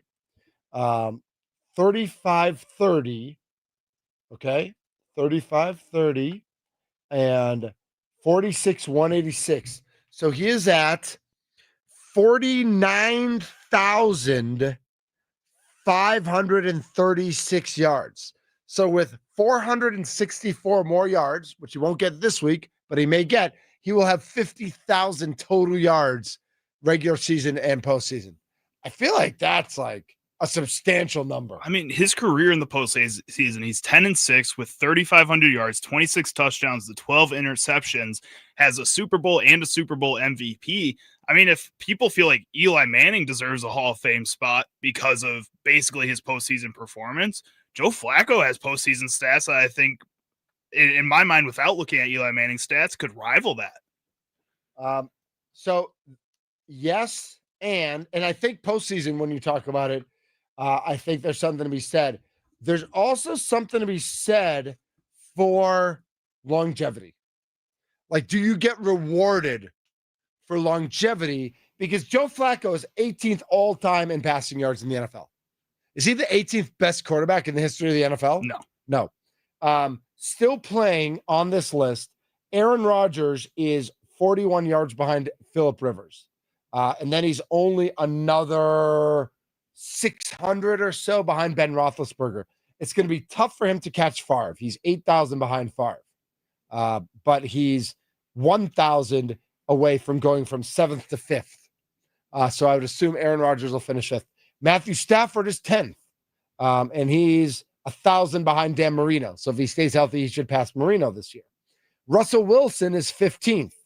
And Russell Wilson may have Russell Wilson's a little bit ahead of Flacco, who's 18th, but obviously Russell Wilson threw for 400-something yards last week, so that kind of skewed this number. But those are your four active quarterbacks, Rodgers, Stafford, Wilson, and Flacco, who are in the top 20. I mean, Flacco, again, is going to pass Vinny Testaverde with 47 yards. Then 13 more yards after that, he's going to pass Carson Palmer for 16th. He'll be behind Russell Wilson, but Flacco is 900 behind Fran Tarkenton for then 15th. Like, there's something to be said, that, like, longevity. And what if he had started all these years? What if he wasn't a backup, but like the Colts last year and the Browns the year before and the Jets? Like, what if he'd been a starter when he ended up playing? I mean, he could have been up there with the all-time greats based on longevity, and he's still around. Well, and I think you brought up Vinny Testaverde, who's a guy who played a really long time in his career, was a journeyman at the end of it. I mean, he doesn't have 2 Pro Bowls like Vinny has. I think Pro Bowls meant a little bit more back then than it does in this modern era of football. But Joe Flacco, his overall stats just kick Vinny Testaverde's butt. You know, in general, he has, like you said, pretty close to the same number of yards. He's going to pass him in about 100 yards here, so probably 1 to 2 more games. Doesn't nearly have as many interceptions as Vinny Testaverde does. Is only 16 touchdowns behind, so he can pass both that. I think that puts him into maybe not the upper echelon, but a higher regard than maybe some of these other guys that you would see as journeymen, even like a Phillip Rivers to some degree, because he has a Super Bowl. Yeah. And a Super Bowl MVP. He does. Man. That is crazy. Joe Flacco, huh? All right, let's hear a little bit more from Matt LaFleur. He's super intelligent. He throws on time. The ball's going to come out of his hand. So I've got a lot of respect for him. Going back to Tucker, as he's emerged as more of a weapon in the passing game this last year or so, just how has he progressed as a blocker? I'd say same way. I just think that he continues to develop. I think one of the things that he's had to learn is Tuck is always a kind of guy that's going to try to embarrass you, if you will. He's going to try to do everything he can to have those big blow up highlight reel blocks. And I don't think that's necessarily always the best way to go about it. Because at times, if you're overly aggressive, you'll get out of control and you'll end up missing the block. So I think that's something that he's had to learn when to take his shots and how to dial that back. In the early going, what have you seen from Rasheed Walker's play at the left tackle spot? Yeah, I thought Sheed's another guy that's done an outstanding job, and obviously he's going to have a huge job this week. With Miles primarily lining on the left side, although they'll do a good job. They'll move him around. They do. And it could be game to game where he lines up, but I would anticipate he's going to have that's a big time matchup right there. How much are you guys still just figuring out the best ways to use the two rookie receivers, Savion and Matthew Golden? Well, the beauty is that I don't think we have to force anything. It can kind of organically happen over time, and that's how much confidence we have in that group. So a lot of it truly allows the quarterback to read everything out and take or go wherever the ball needs to go based on whatever coverages we're seeing. As far as Jordan Morgan goes, he has all training camp at left tackle, then the season starts, he goes back to guard. How have you seen him handle that? Yeah, I think he's been super resilient and has attacked it with a great mindset and attitude, and that could be frustrating for a lot of players is you want to get in a groove and stay at one spot, but I do think that's one of the things that has allowed us to be flexible up front is our ability to train these guys in other spots. It might not be the best for the short term, but I think in the long term, it's the best play. Jaden tweeted out that, he had surgery on his foot as well. Do you expect that to kind of affect his timeline for his return later in the season? No. I think it'll actually help him in the long run. All right, that was Matt LaFleur earlier today, winding things up with a Jaden Reed question. He thinks that in the long run, the double surgery will help, which does make some sense. And also, the Jordan Morgan question is a good question, but it's also like,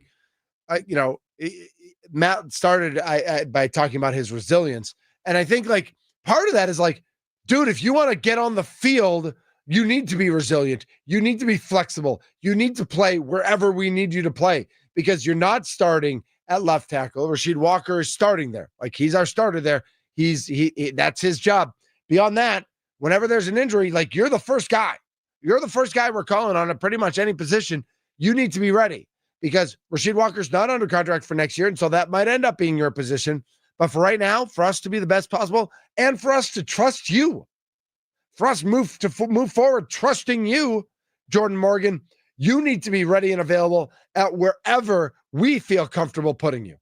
And I don't know if the Packers are at that point with Jordan Morgan. I'm looking at his PFF stats from last week right now. I know not everybody puts that much weight into these, but I think they're really important to look at. He had a run blocking grade of a 33.1. I feel like that's bad. That is like one of the worst in the league.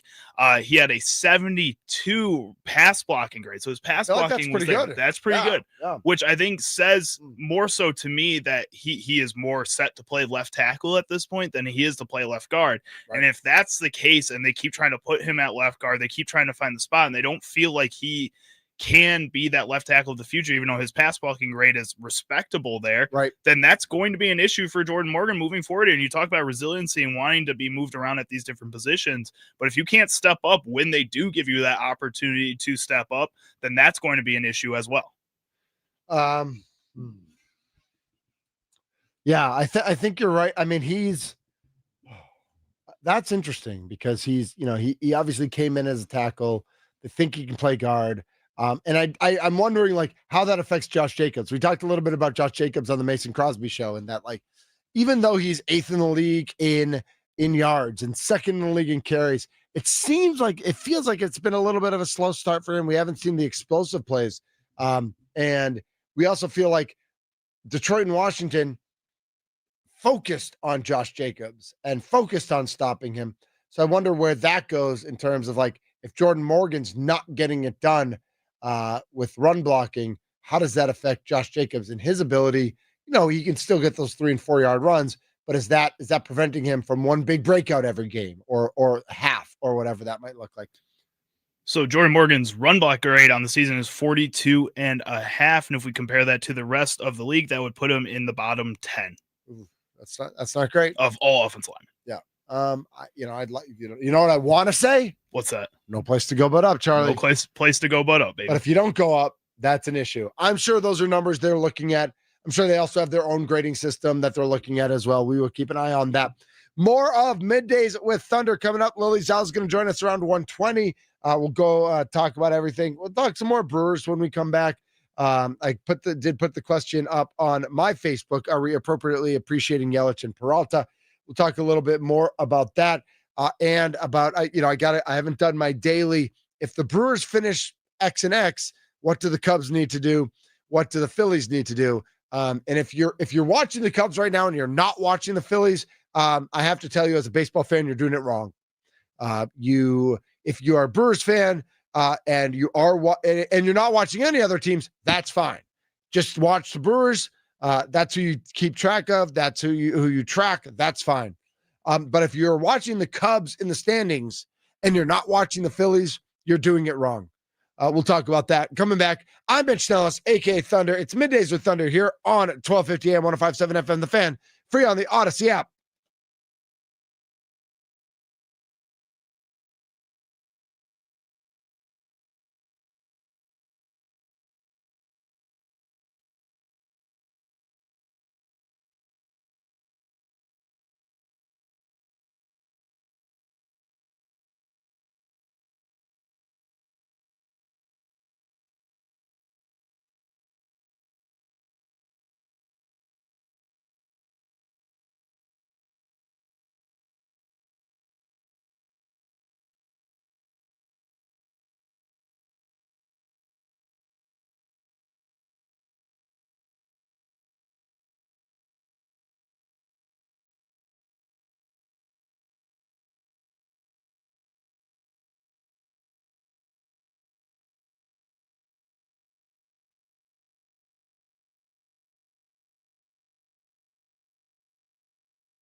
This is Middays with Thunder here on The Fan. I'm Mitch Nellis. Charlie Usen's here as well. Good to hear from Matt LaFleur today. The team back out on the practice field. The Green Bay Packers preparing for week 3 against, of course, the vaunted and revered and scary Cleveland Browns. Okay, I tried to sell it. I didn't sell it. Best defense in the NFL. That's what you said. Tommy said it. Everybody's saying it. I'm not saying it. They do not have the best defense in the NFL. They lead in some statistical categories now, and that's great. But they are not the best defense in the NFL, scoring wise, at least. Right? Did they give up 41 last week? They didn't. The give team up did. I don't know if the defense did. I'd say the offense gave up 41 points. I'm blaming their offense for that. Nice. Players are practicing on the field now, up in Green Bay. Post practice, there will be players available in the locker room, so we might get some audio for that. For Sparky today, who's going to be at Jack's American Pub on Brady Street. That's right, Steve Sparky Pfeiffer is going to be there from 2 to 5, and then Thomas Carl Wirtz that's Carl with a K, by the way, is going to be there from 5 to 6:30. Yes, TK will be in the house. And so they might have some response or hear what some of the Packers players say. I kind of want, we didn't talk about it with LaFleur and we didn't talk about it earlier. I kind of want to make sure that every time there's availability, as long as he agrees to it, that Micah Parsons is part of the availability. I feel like every time they open a mic around him, he impresses us more and more. And we know plenty of athletes, we know plenty of celebrities where that's the opposite, right? Where you open a mic around them and maybe not, some people say stupid things, but some people just don't they're not comfortable at a mic, or they don't appropriately represent themselves, or they're not good communicators. Me fail English, that's impossible. That's from The Simpsons, in case you were wondering. Or whatever it might be. I feel like every time a microphone is open near Micah Parsons, he is on point. He is directed. He is focused. He has he has ideas and thoughts and points he wants to make and come across and communicate. And he's always he's not caught off guard by questions, or even when the fans decide to chant "Thank you, Jerry." So I want to make sure, and I'm sure they're doing it. I mean, listen, he's a superstar who just came to Green Bay, so I'm sure they're making sure to get that microphone in his face. But I just want to make sure that I want to kind of just tell our brothers in the media, whether it's Ryan Wood or Andy Herman or Schneidman or Wes Hod or Wildy or Domofsky or whoever it is, to make sure that we want Micah. Right. And I said, I don't say that as a radio host. I say that as a fan, as a fan of the Green Bay Packers. I just want to hear what Micah Parsons has to say. I still want to hear it, what it's like being new on the Packers, what he's experiencing with the Packers. I was different from the Cowboys, why he's excited about playing a road game with the Packers and seeing how the Packers fans travel or whatever it might be. I want that. I want Micah Parsons content. And I feel like I don't often get caught up with individuals the way that I'm caught up in Micah Parsons. I'm a name on the front of the jersey kind of guy. I am Packers, I'm Bucks, I am Brewers. I love I love when our guys connect with our community. I love when we love the power of friendship with the Brewers and all the individuals they have. But more often than not, I'm cheering for the jersey. And Micah's got me in a sort of way. Micah, I want more Micah Parsons content specifically. I understand that.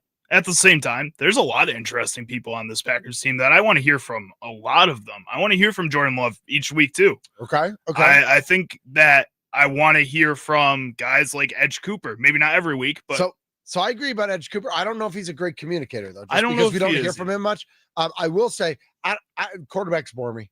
Really? Unless you're going to say something really interesting or really outside the box. I just feel like they say the same thing all the time. We got to we got to execute. I got to be better. Aren't head coaches kind of the same way too? Yeah, but every once in a while, a coach will say something that'll hit you. I don't even think quarterbacks do that unless it's right after a game and something really good or really bad happened, and it's kind of an outside. Quarterbacks are the best. If something really bad happens after a game, it's awesome to always listen to those press conferences. Agreed. But with Micah Parsons, I think that because he is kind of the new fresh face around, you still want to hear that. I mean, At Kind what of like point, Josh Jacobs, like kind of. is that At what point do you stop wanting to hear that much from Micah Parsons? When does that polish fade away a little bit? I think it all depends on the product on the field. Okay. Right? Like if they are 8-0 going into that Philly game, I want to hear from Mike every week because I want to hear how things are going well, especially if he's getting sacks or if he's creating opportunities for Gary and LVN and Wyatt and Edge and all those guys. Or if things go sideways and things go really poorly, I want to hear what he has to say about that. As long as he still has unique content, I want it because I think as a fan and as a radio personality, I'm here for unique content. I don't want to hear. I hope I don't provide the same thing that everybody else is doing. I also don't want to hear the same thing that everybody else is doing. Like I don't want Micah and Edge and Quay and Rashawn and LVN to all say the exact same thing. Like if they're all saying the exact same thing, I'm not like then I'm good with Micah because I'm good with all of them. But as long as he's providing unique content and a different perspective than we're used to, I think we're still in on that messaging. So I get that. Yeah, that's what I have to say about that. We're going to get back a little bit into that conversation about are we appropriately appreciating Christian Yelich, Freddie Peralta also, but really the focus on Christian Yelich this season. I want to talk about that a little bit more. You can chime in on the Nicolay Law Fan Talk and Text line 414-677-1250. Has Christian Yelich overachieved this year? Has he blown away your expectations? Can you believe what you're seeing? He keeps getting it done night after night after night after night after night after night. And it's been fun to watch. This is Middays with Thunder. I'm Mitch Nellis, a.k.a. Thunder. 1250 AM, 105.7 FM, The Fan. Free on the Odyssey app. Free on the iHeart app. Free on the YouTube app.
lightning and the thunder. But after all these years, I'm still scared of thunder. It's time for Middays with Thunder with Mitch Nellis, broadcasting live from the 1250 AM and 1057 FM The Fan Studios, powered by the Potawatomi Sportsbook.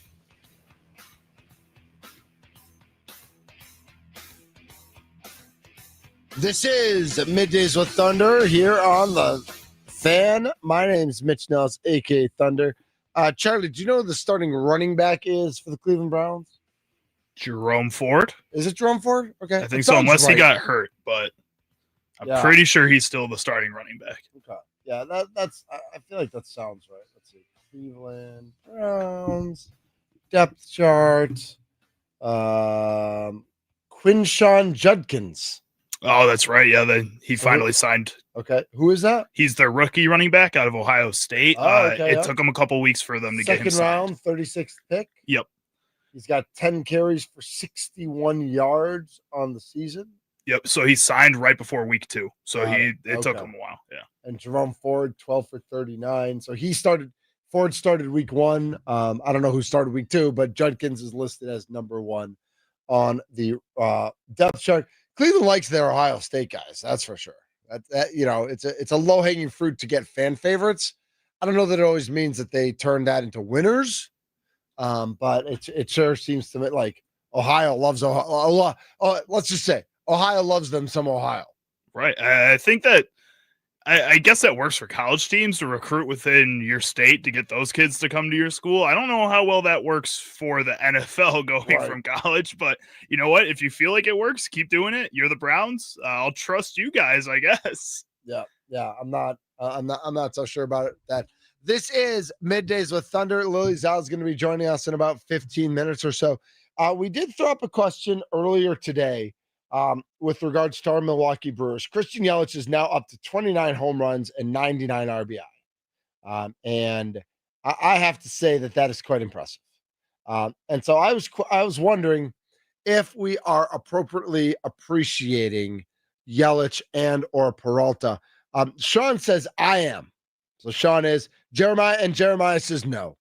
And I think that's kind of my point with Jeremiah saying, and even with Sean saying I am, is that we've had so much fun this year with pancakes and pocket snacks, with the power of friendship, with McGill not booking anywhere for the All-Star game, even when he wasn't named to the All-Star game, knowing that he was going to the All-Star game, with the Devin Williams trade and Caleb Durbin playing the way he has played, with Terang and Frelick. Isn't it crazy that Nestor Cortez was on this team?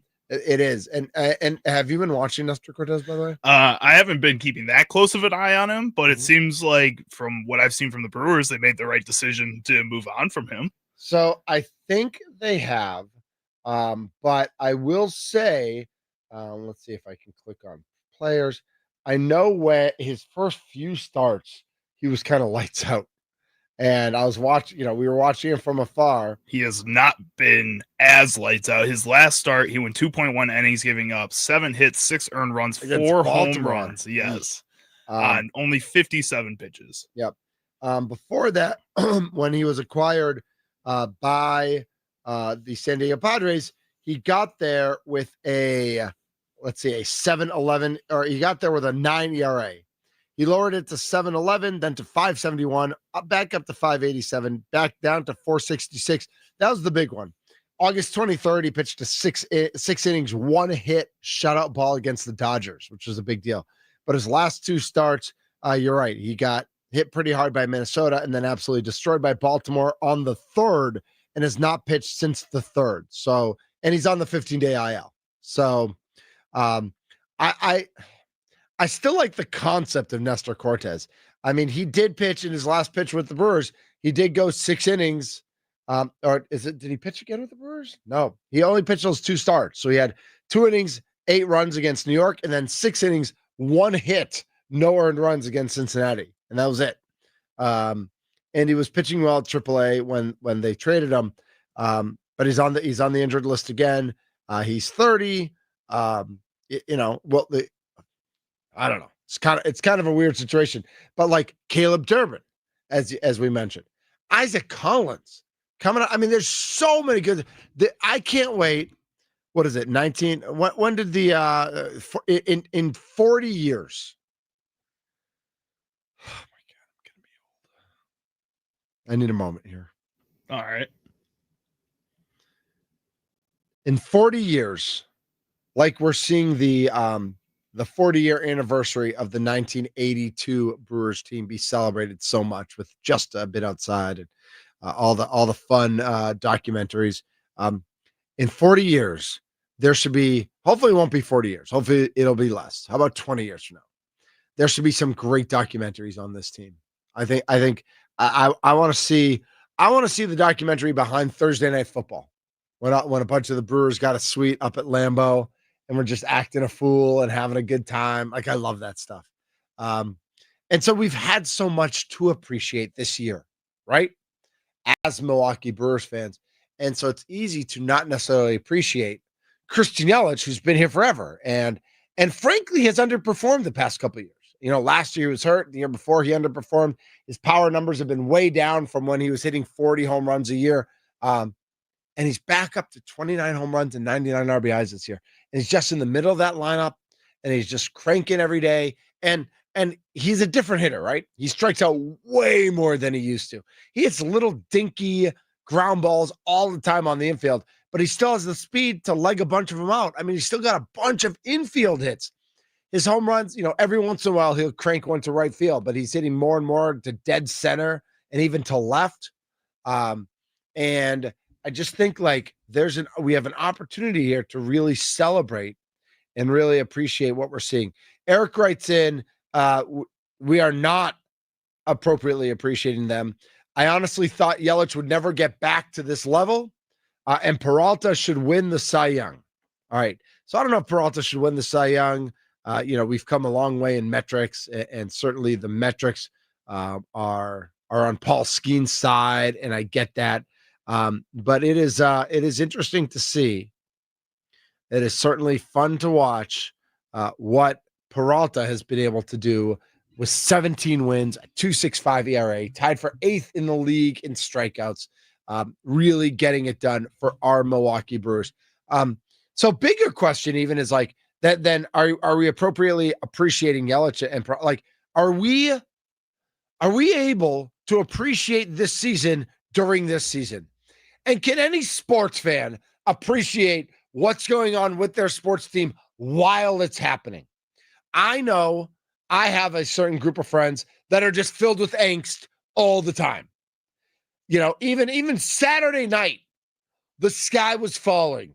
They're down 6-2 to the Cardinals. The sky's falling. The Brewers are done. They can't win big games again. And then they win the game and they're like, they retweet that they're idiots and all that sort of stuff. But I know the sports fans, right? I know the sports fans who are tied up in angst.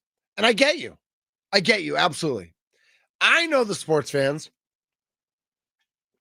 who not angst, but more like expectation-wise get mad. Why aren't they hot now? Why aren't they playing? If they could win 14 in a row, why they should be doing that again? Why are we letting Philly get close? Why is this happening? Why is this all going on? And they're like the angry sports fan. Then there is the happy-go-lucky sports fan who is, and I don't know if the right words, if they're able to appreciate, but they are able to find joy in the daily voyage of a sports season. Brewers won last night. Happy day, in a good mood today. All smiles and but not breaking down matchups for the Padres or breaking down whether that you want the 1 or the 2 seed or breaking down Philly's record versus what they need to go versus what the Brewers need to go and all that sort of stuff. Right, as fans, we run the gamut. We're all over the place, and so I wonder, is there an opportunity at 92 and 59? Did I make that up? I don't think so. Double check. 92 and 59. There you go. I was gonna say I don't think so. I think that's right. Still the only team with a better than 600 winning percentage in Major League Baseball. Phillies up to 91 and 61. They're at 599. But the Brewers, the only team in Major League Baseball over 600 winning percentage, 92 and 59. The Brewers in their remaining 11 games, if they go 6-5, the Cubs have to go 11-0. That's it. Not going to happen. Not going to happen.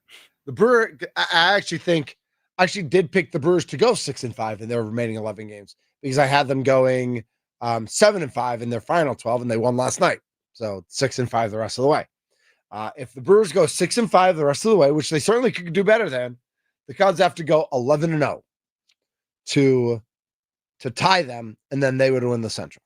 If the Brewers go 6-5 the rest of the way, the Phillies have to go 9-3 to win the National League. Because remember, they have to finish a game ahead of the Brewers. If they tie the Brewers, they would lose the tiebreaker because the Brewers won 4 out of 6 from the Phillies this year. So let's make that sure. If they go 6-5, they get to 98 wins, which means the Phillies have to get to 99 wins. So they would need to go 8-3. 8-3. Hold on. 152. Do they only have 10 games left? Do they have to go 8-2? They would have to go 8-2. They would have to go 8-2. It's pretty hard to. Pretty hard to do. So again, we're feeling good. The Brewers again, big favorites tonight over the Anaheim, Orange County, Los Angeles, California Angels. The Angels are not very good, but Jose Soriano every so often pitches well. And we did hear from Joe Frisch from Lockdown Angels yesterday that Soriano's been much better on the road than at home. So we'll keep our eye on that. Brandon Woodruff pitching again for the first time in a couple of weeks. They skipped a start. So we'll see how fresh he is and how ready he is to get, to whether he pitches to contact and gets a whole lot of outs early. I mean, he does get those 4 or 5 pitch innings sometimes. So I know he can strike guys out, but we'll see. Lily's out. Fox 6 Sports is going to join us coming up next. They've got the Packers game on Sunday, and she's been covering the Brewers. She's been covering the Packers, covering the Badgers, and more. Lily's out. Fox 6 coming up next here. Middays with Thunder, 1250 AM, 105.7 FM, The Fan, free on the Odyssey app.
See, this is like such the wrong song.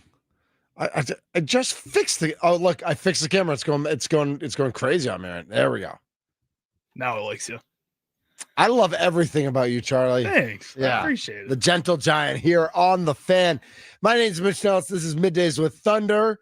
1250 AM, 105.7 FM, The Fan, Odyssey, iHeart apps, and on YouTube. We are live on YouTube, and joining us now on the Fan Guest Hotline, powered by Gruber Law from Fox 6 Sports, Lily Zhao. Lily, how are you, my friend? Hey, I'm doing well. Thanks for having me on. How are you? Absolutely doing well as well. We've decided that it's kind of as so much fun as last week was. Packers win on Sunday, get to go right back at it on Sunday. It's so much fun. Everything's happening. This week is kind of like that mini bye. It's like, I just like, aren't we just chomping it? I mean, can it be Sunday already, Lily? I know. I will say though, I do, it's a shorter week. It's a lot more work having 2 games in this span of, 4 to 5 days, but I kind of rather enjoy sitting on Sundays and watching football and, just going about my day. So I do enjoy that aspect, but to your point, it's weird not having them, having football to kind of watch on Sunday and, a Packer regard, but I'm really ready for Sunday to get rolling. So I feel you. I'm ready. Did you have the opportunity last Sunday to kind of like soak in just football and not have to watch a Packer? I think I tweeted out a picture that I was watching the Red Zone channel. I was switching back and forth between that and the Brewers game. Like I agree. I love the Packers on Sunday, but it's also kind of nice every once in a while if they have a primetime game or off, you get to kind of catch up on the rest of the league as well. Oh, absolutely. It's like, I was watching the Bears-Lions game and you're right. Yep. You tune into them. You watch the Vikings at night. You watch some other teams play during the day and you kind of get kept, caught up with what else is going around the NFL, because I feel like, when you're all kind of focused on covering one team, you don't really look at the big picture most weeks because it is so early in the season. So it was nice to kind of see what else is going around in the league and, seeing, what other NFC teams are going to be in contention this year. So that was fun to watch. But now I'm ready for them to be back on Sunday. Absolutely. Totally agree. Lily Zhao, Fox 6 Sports, joining us on the Middays with Thunder. And you guys have the game on Sunday. How does it affect your schedule or what, when you guys have the game versus when you don't? And how does that all work? Yeah, that's a great question. I think when we have the game on Fox, which we are very privileged to do, as you know, with NFL on Fox, sometimes we'll have a special edition of Fox 6 News following the game. So that means a lot more, like I'll be in the locker room with the players. Tim Van Voren normally is out in the field kind of chatting with Brandon Cruz, and they'll break down the game.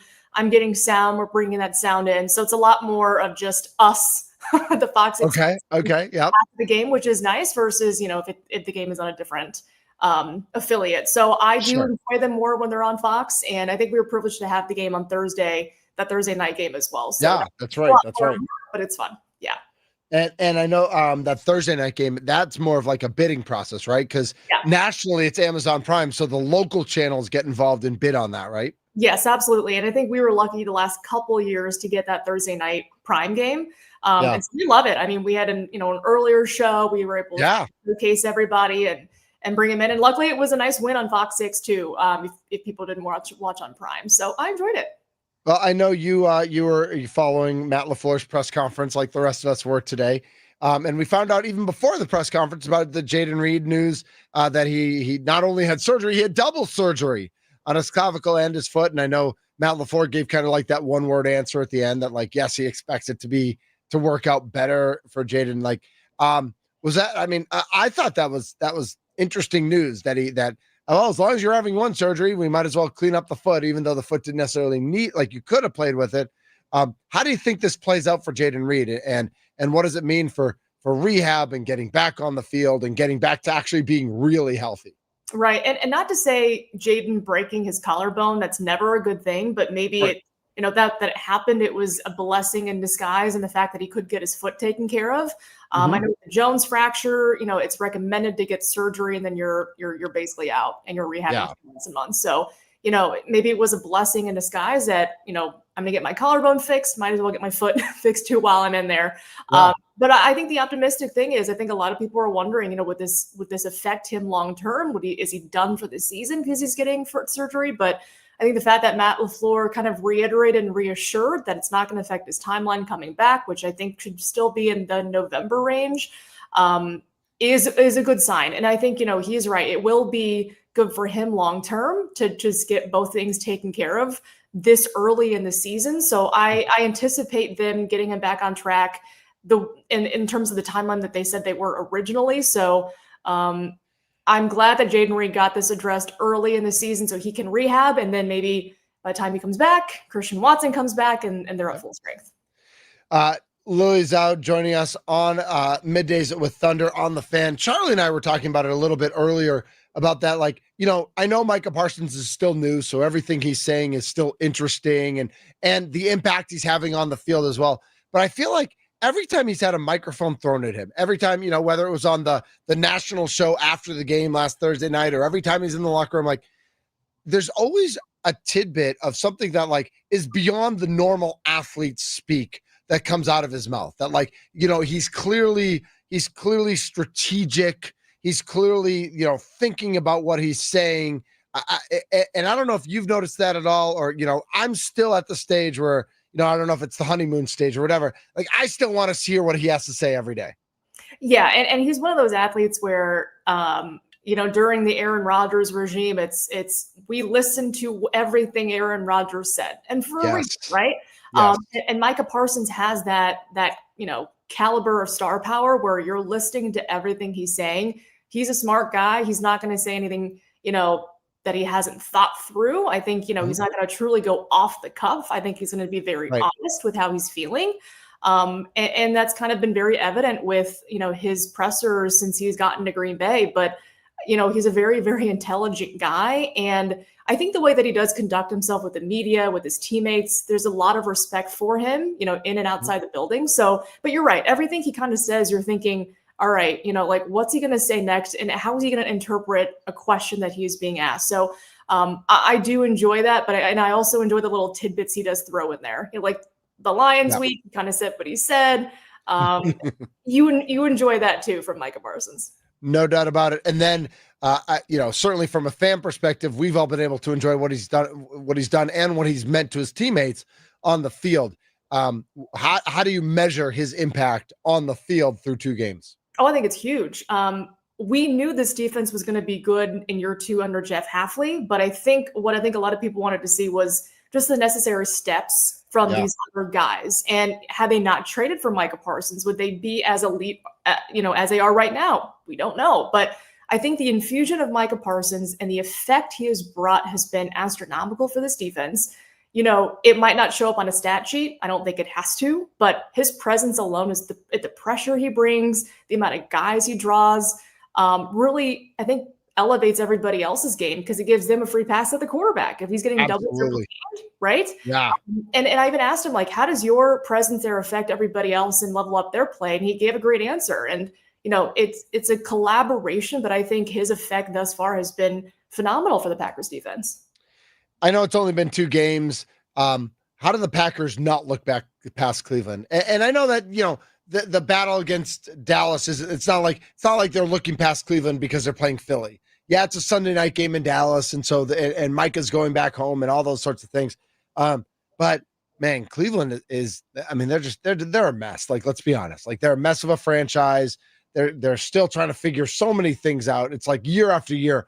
Oh, the Cleveland Browns again. How do the Packers make sure they maintain that focus to not just show up and think they can get it done just by going through the motions, but just going out there and making sure they do take care of business? Yeah, absolutely. I think the sign of a team that's ready to win a Super Bowl is a team that is mature year round. And we know this Packers team is the youngest in the NFL. But again, they've spent the last couple of years getting that camaraderie together, getting that rapport together. You add in some new stellar pieces, and this is why they're playing so well. But I think the mark of a good team on the Super Bowl trajectory is knowing that, listen, we have the mental fortitude to, play well against any opponent. We're not going to play down to our opponent. It's going to be their first true road test. They're heavily favored. So do they let that get to them? Or do they say, we're just going to play the way we're going to play and beat a team we should beat by multiple touchdowns. That's what they should do. Again, this is still a really good Browns defense. I don't think this offense is going to take them lightly whatsoever, but if the defense plays up to its caliber and can get after Joe Flacco and company, they're going to have a nice day on the field. And so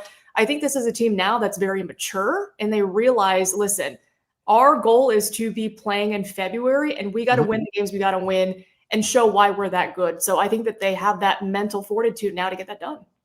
Follow Lily Zhao on Twitter at Lily S. Zhao, Z-H-A-O. Lily, are you saying this team is on a Super Bowl trajectory? Because that's kind of what I mean. You wouldn't be the only one to say that, but that's kind of what I heard. Yeah, I mean, if you heard Jaden Reed after his surgery the other day, I mean, he was Super Bowl or bust, right? But listen, wait. We were wondering, did you think he still had some of those good drugs still going through his system when he sent out that tweet? There were a lot of bras. There were a lot of bras in that one. Yeah. He was certainly feeling good, and I'm happy that he looked happy after the surgery. Yes, good for him. Yeah, but I will say, when you bring in, again, a guy like Micah Parsons, you're not bringing him into a team to say, okay, we'll get to a Super Bowl in a year or two.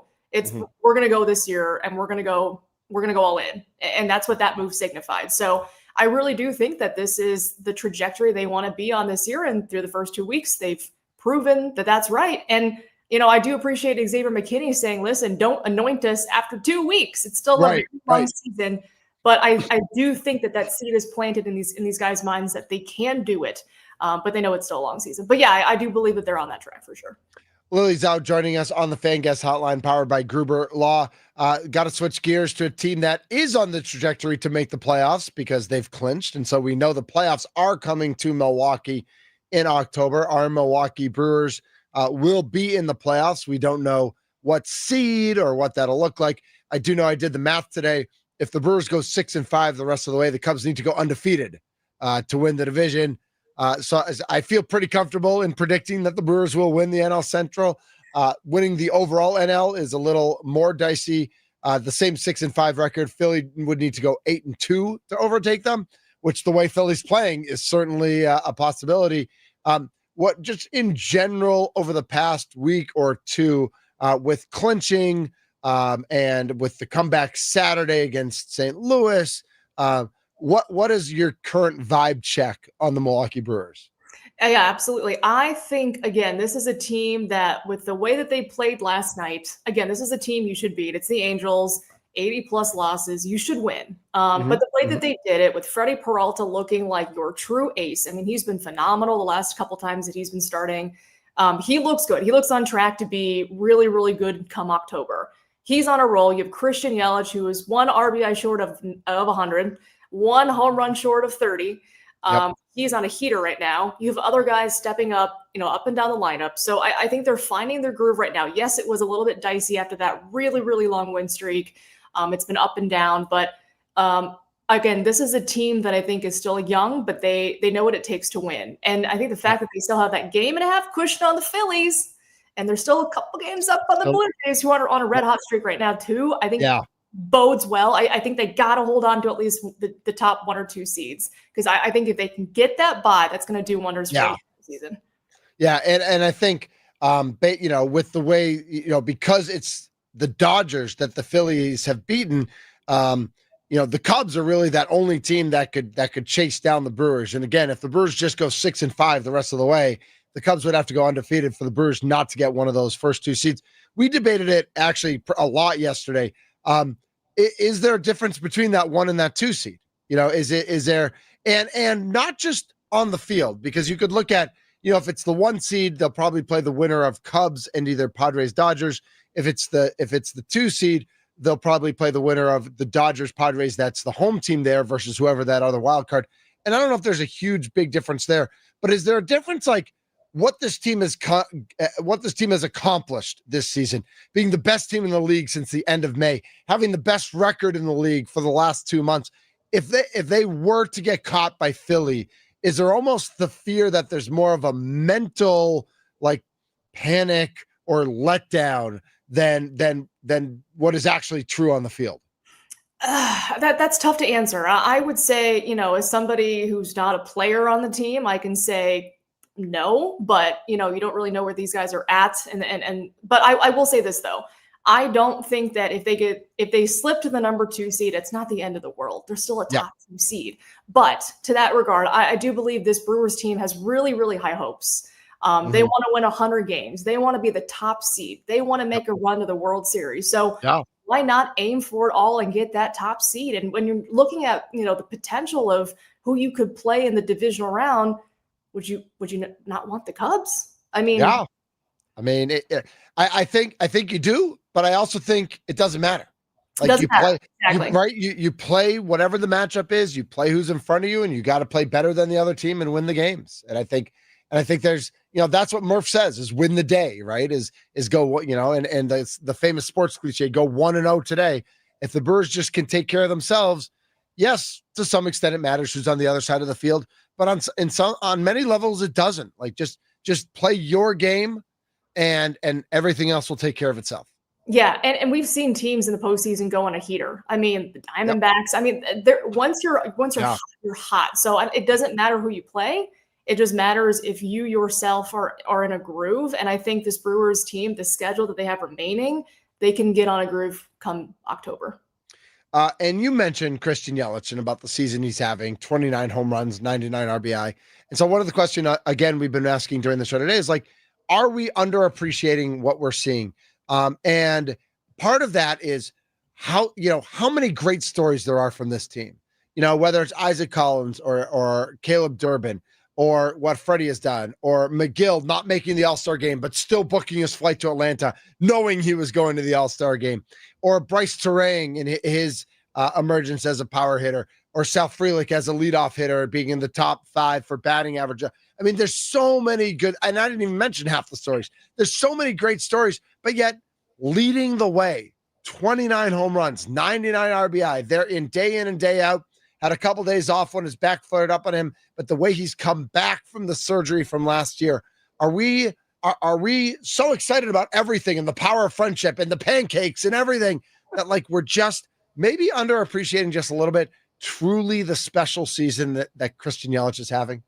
Yeah, well, to an extent, yes, right? Because he's been that constant. He's been, I think when you ask anybody on the team, who's your favorite Brewer? Who's the best Brewer on the team? I think a majority of people are going to say Christian Yelich, and rightfully so.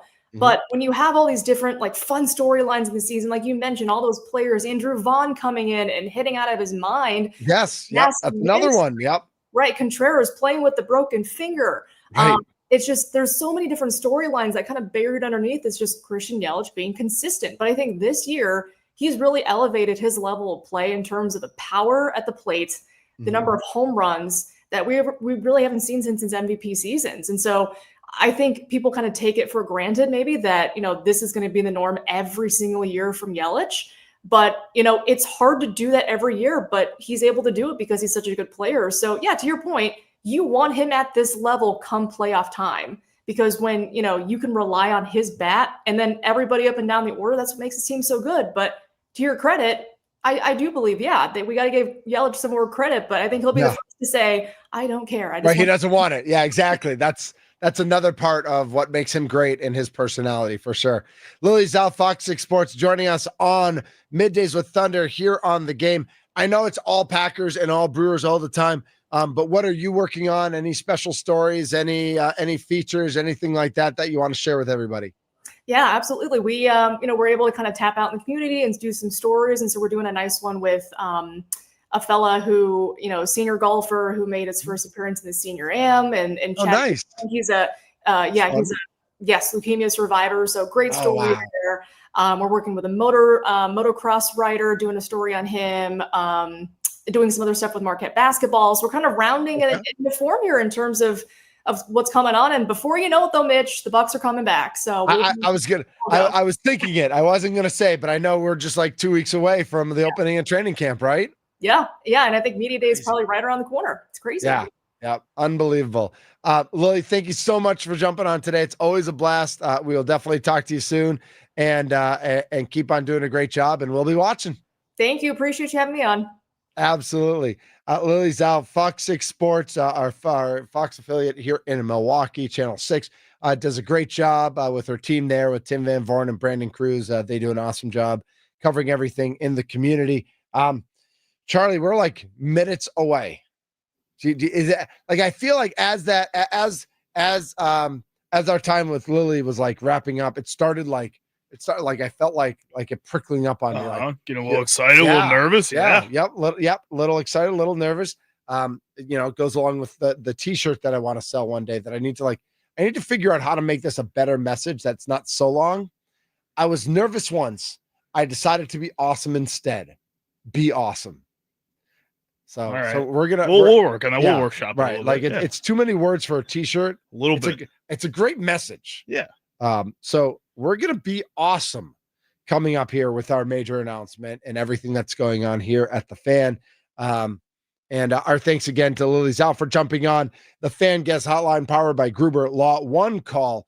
That's all. We will come back with our final segment of the day. Look ahead to the Brewers game tonight. Some other big matchups in Major League Baseball going on right now and tonight. And just get you ready for a hump day and a major announcement. Remember, Steve Sparky Pfeiffer at Jack's American Grill. Wait, hold on. Is it now? I'm second guessing. Is it pub? Is it grill? I think it's pub. Okay. Jack's American Pub. That is on Brady Street. He'll be there from 2 to 5 with Wisconsin Sports Daily, served up by Wendy's. And from 5 to 6:30, of course, it is Tommy Big Dub Wirtz with the leadoff show taking you right up to the Brewers and Angels game, which is a 6:40 first pitch tonight. Brandon Woodruff and Jose Soriano. We'll talk a little bit more about that when we come back here on the game. This is Middays with Thunder. I'm Mitch Nellis. It's 1250 AM, 105.7 FM, The Fan, free on the Odyssey app, free on the iHeart app. You can listen to our replays wherever you listen to your podcast, Apple, Spotify, all the great places. Just search by show, The Mason Crosby Show, Wisconsin Sports Daily, whatever it is you want to check out, you can do it right there on any of your favorite app-based devices to listen to your podcasts. This is Middays with Thunder on The Fan.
Gatorade has the #1 proven electrolyte blend designed to hydrate better than water. Made to rehydrate, replenish, and refuel. So you can lose more sweat and earn a place in history. Gatorade. Is it in you?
This is Middays with Thunder here on 1250 AM, 1057 FM, The Fan on the Odyssey app.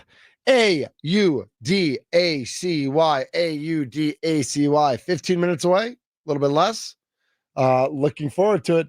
Right now in Pittsburgh, the Chicago Cubs, who led 4-3 in this game after the first inning. It was tied 4-4. The Cubs just put two across in the sixth.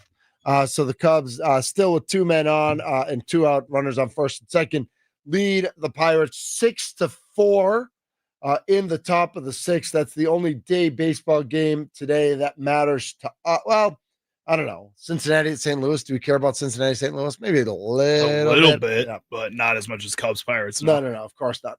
Cincinnati leads St. Louis 4-1 in the fifth. Baltimore leading the White Sox 1-0 in the second. That's the really exciting one. Whenever Baltimore and Chicago White Sox get together, you throw out the records. The Cubs just pile on another run. It is now 7-4. And you know who's pitching for our Chicago Cubs right now? Who's that? Best friend Aaron Savali. Oh, yeah, nice. Aaron Savali, who the Brewers, of course, traded to the White Sox for Andrew Vaughn. Was then I don't know if he was released or if it was like a minor trade. I don't know what it was. But I think he was released. Yeah, because I don't think I ever remember the Cubs trading for him. Yep. He was picked up by the Chicago Cubs. We're down the bottom of the sixth there in Pittsburgh. It's 7-4 Cubs. Aaron Savali, I guess, would be in line to get this. No, he only came in the fifth. I don't know if they pitched. I don't know. I don't know if Boyd but got through five or not. But we are watching the Major League Baseball standings. And if you're watching the Cubs and you're not watching the Phillies, you're watching the wrong thing. The Milwaukee Brewers currently 5 games ahead of the Chicago Cubs with 11 to go. It would take a Herculean effort, both of a collapse and of the Cubs really turning it around and really playing good baseball for that to become any type of reality for the Cubs to chase the Brewers. It's just very, like we said, if the Brewers go 6-5 the rest of the way, which is of course very possible for a team that has 92 wins, they get to a career, a franchise record, wins of 98. They not only get to that 97 magic number that breaks the record, but they get another one on top to 98. Yeah, it'd be great if they went 8-3 and got to 100, sure. But if they break that franchise record, they've won 96, I think twice, maybe 3 times. So that would be nice to get to. If they go 6-5, the Chicago Cubs would need to go 11-0 to tie them. So just throwing that out there. If they go 6-5, Philly would have to go 8-2 the rest of the way. They only have 10 games left. If the Brewers go 6-5, Philly would need to go 8-2 the rest of the way. And that's why we're watching Philly. The Brewers are 5 games ahead of the Cubs. They are only 1.5 games ahead of Philadelphia Phillies. The Philadelphia Phillies are right there. So absolutely, we are watching that. The Brewers are also 3 games ahead of the Blue Jays.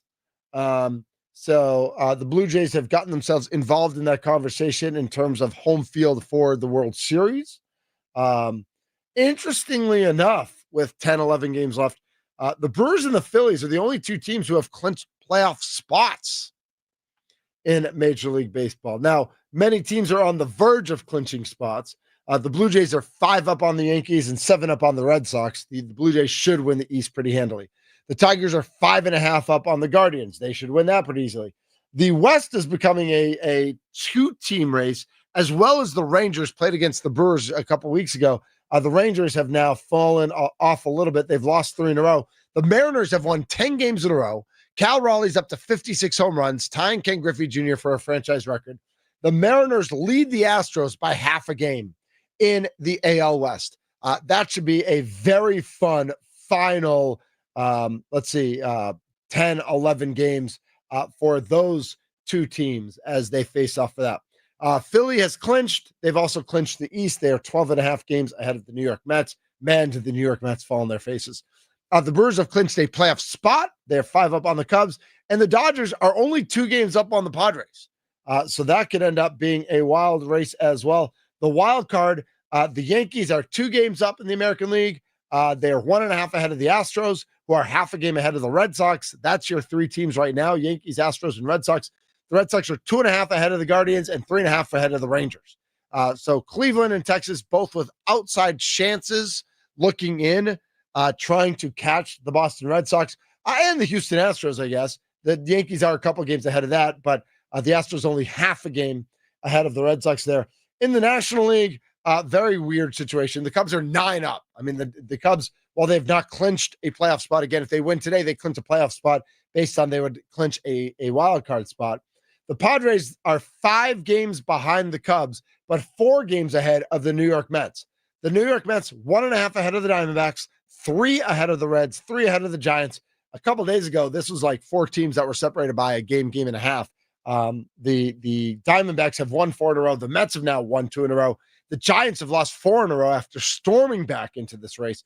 But still, with anywhere 10, 11, or 12 games left, 3-game lead is nothing. That is not an insurmountable lead. So the Mets, the Diamondbacks, the Reds, and the Giants, all 3 games apart. And we've talked about this. Tom and I have talked about this a bunch on the Mason Crosby Show. Mason's talked about this as well. There is nothing more fun than absolute chaos. And we've never seen it. We never got to see it at the Major League Baseball level when they would play out the tiebreakers. Now, I know that like for the NL Central, they don't play game 163 anymore. They just play, whoever wins that season series between the Cubs and the Brewers or however that works, they'd play. I don't know if that's the same rule for the wild card. Like, I don't know if the Mets, Diamondbacks, Reds, and Giants all finish tied for the wild card. Do they go through all the permutations of head-to-head? Is it, league record, division record? I don't know what it is. Or do they actually rank them 1 through 4 based on all those, but then have them play it out, which I want because I want the chaos. I love the chaos.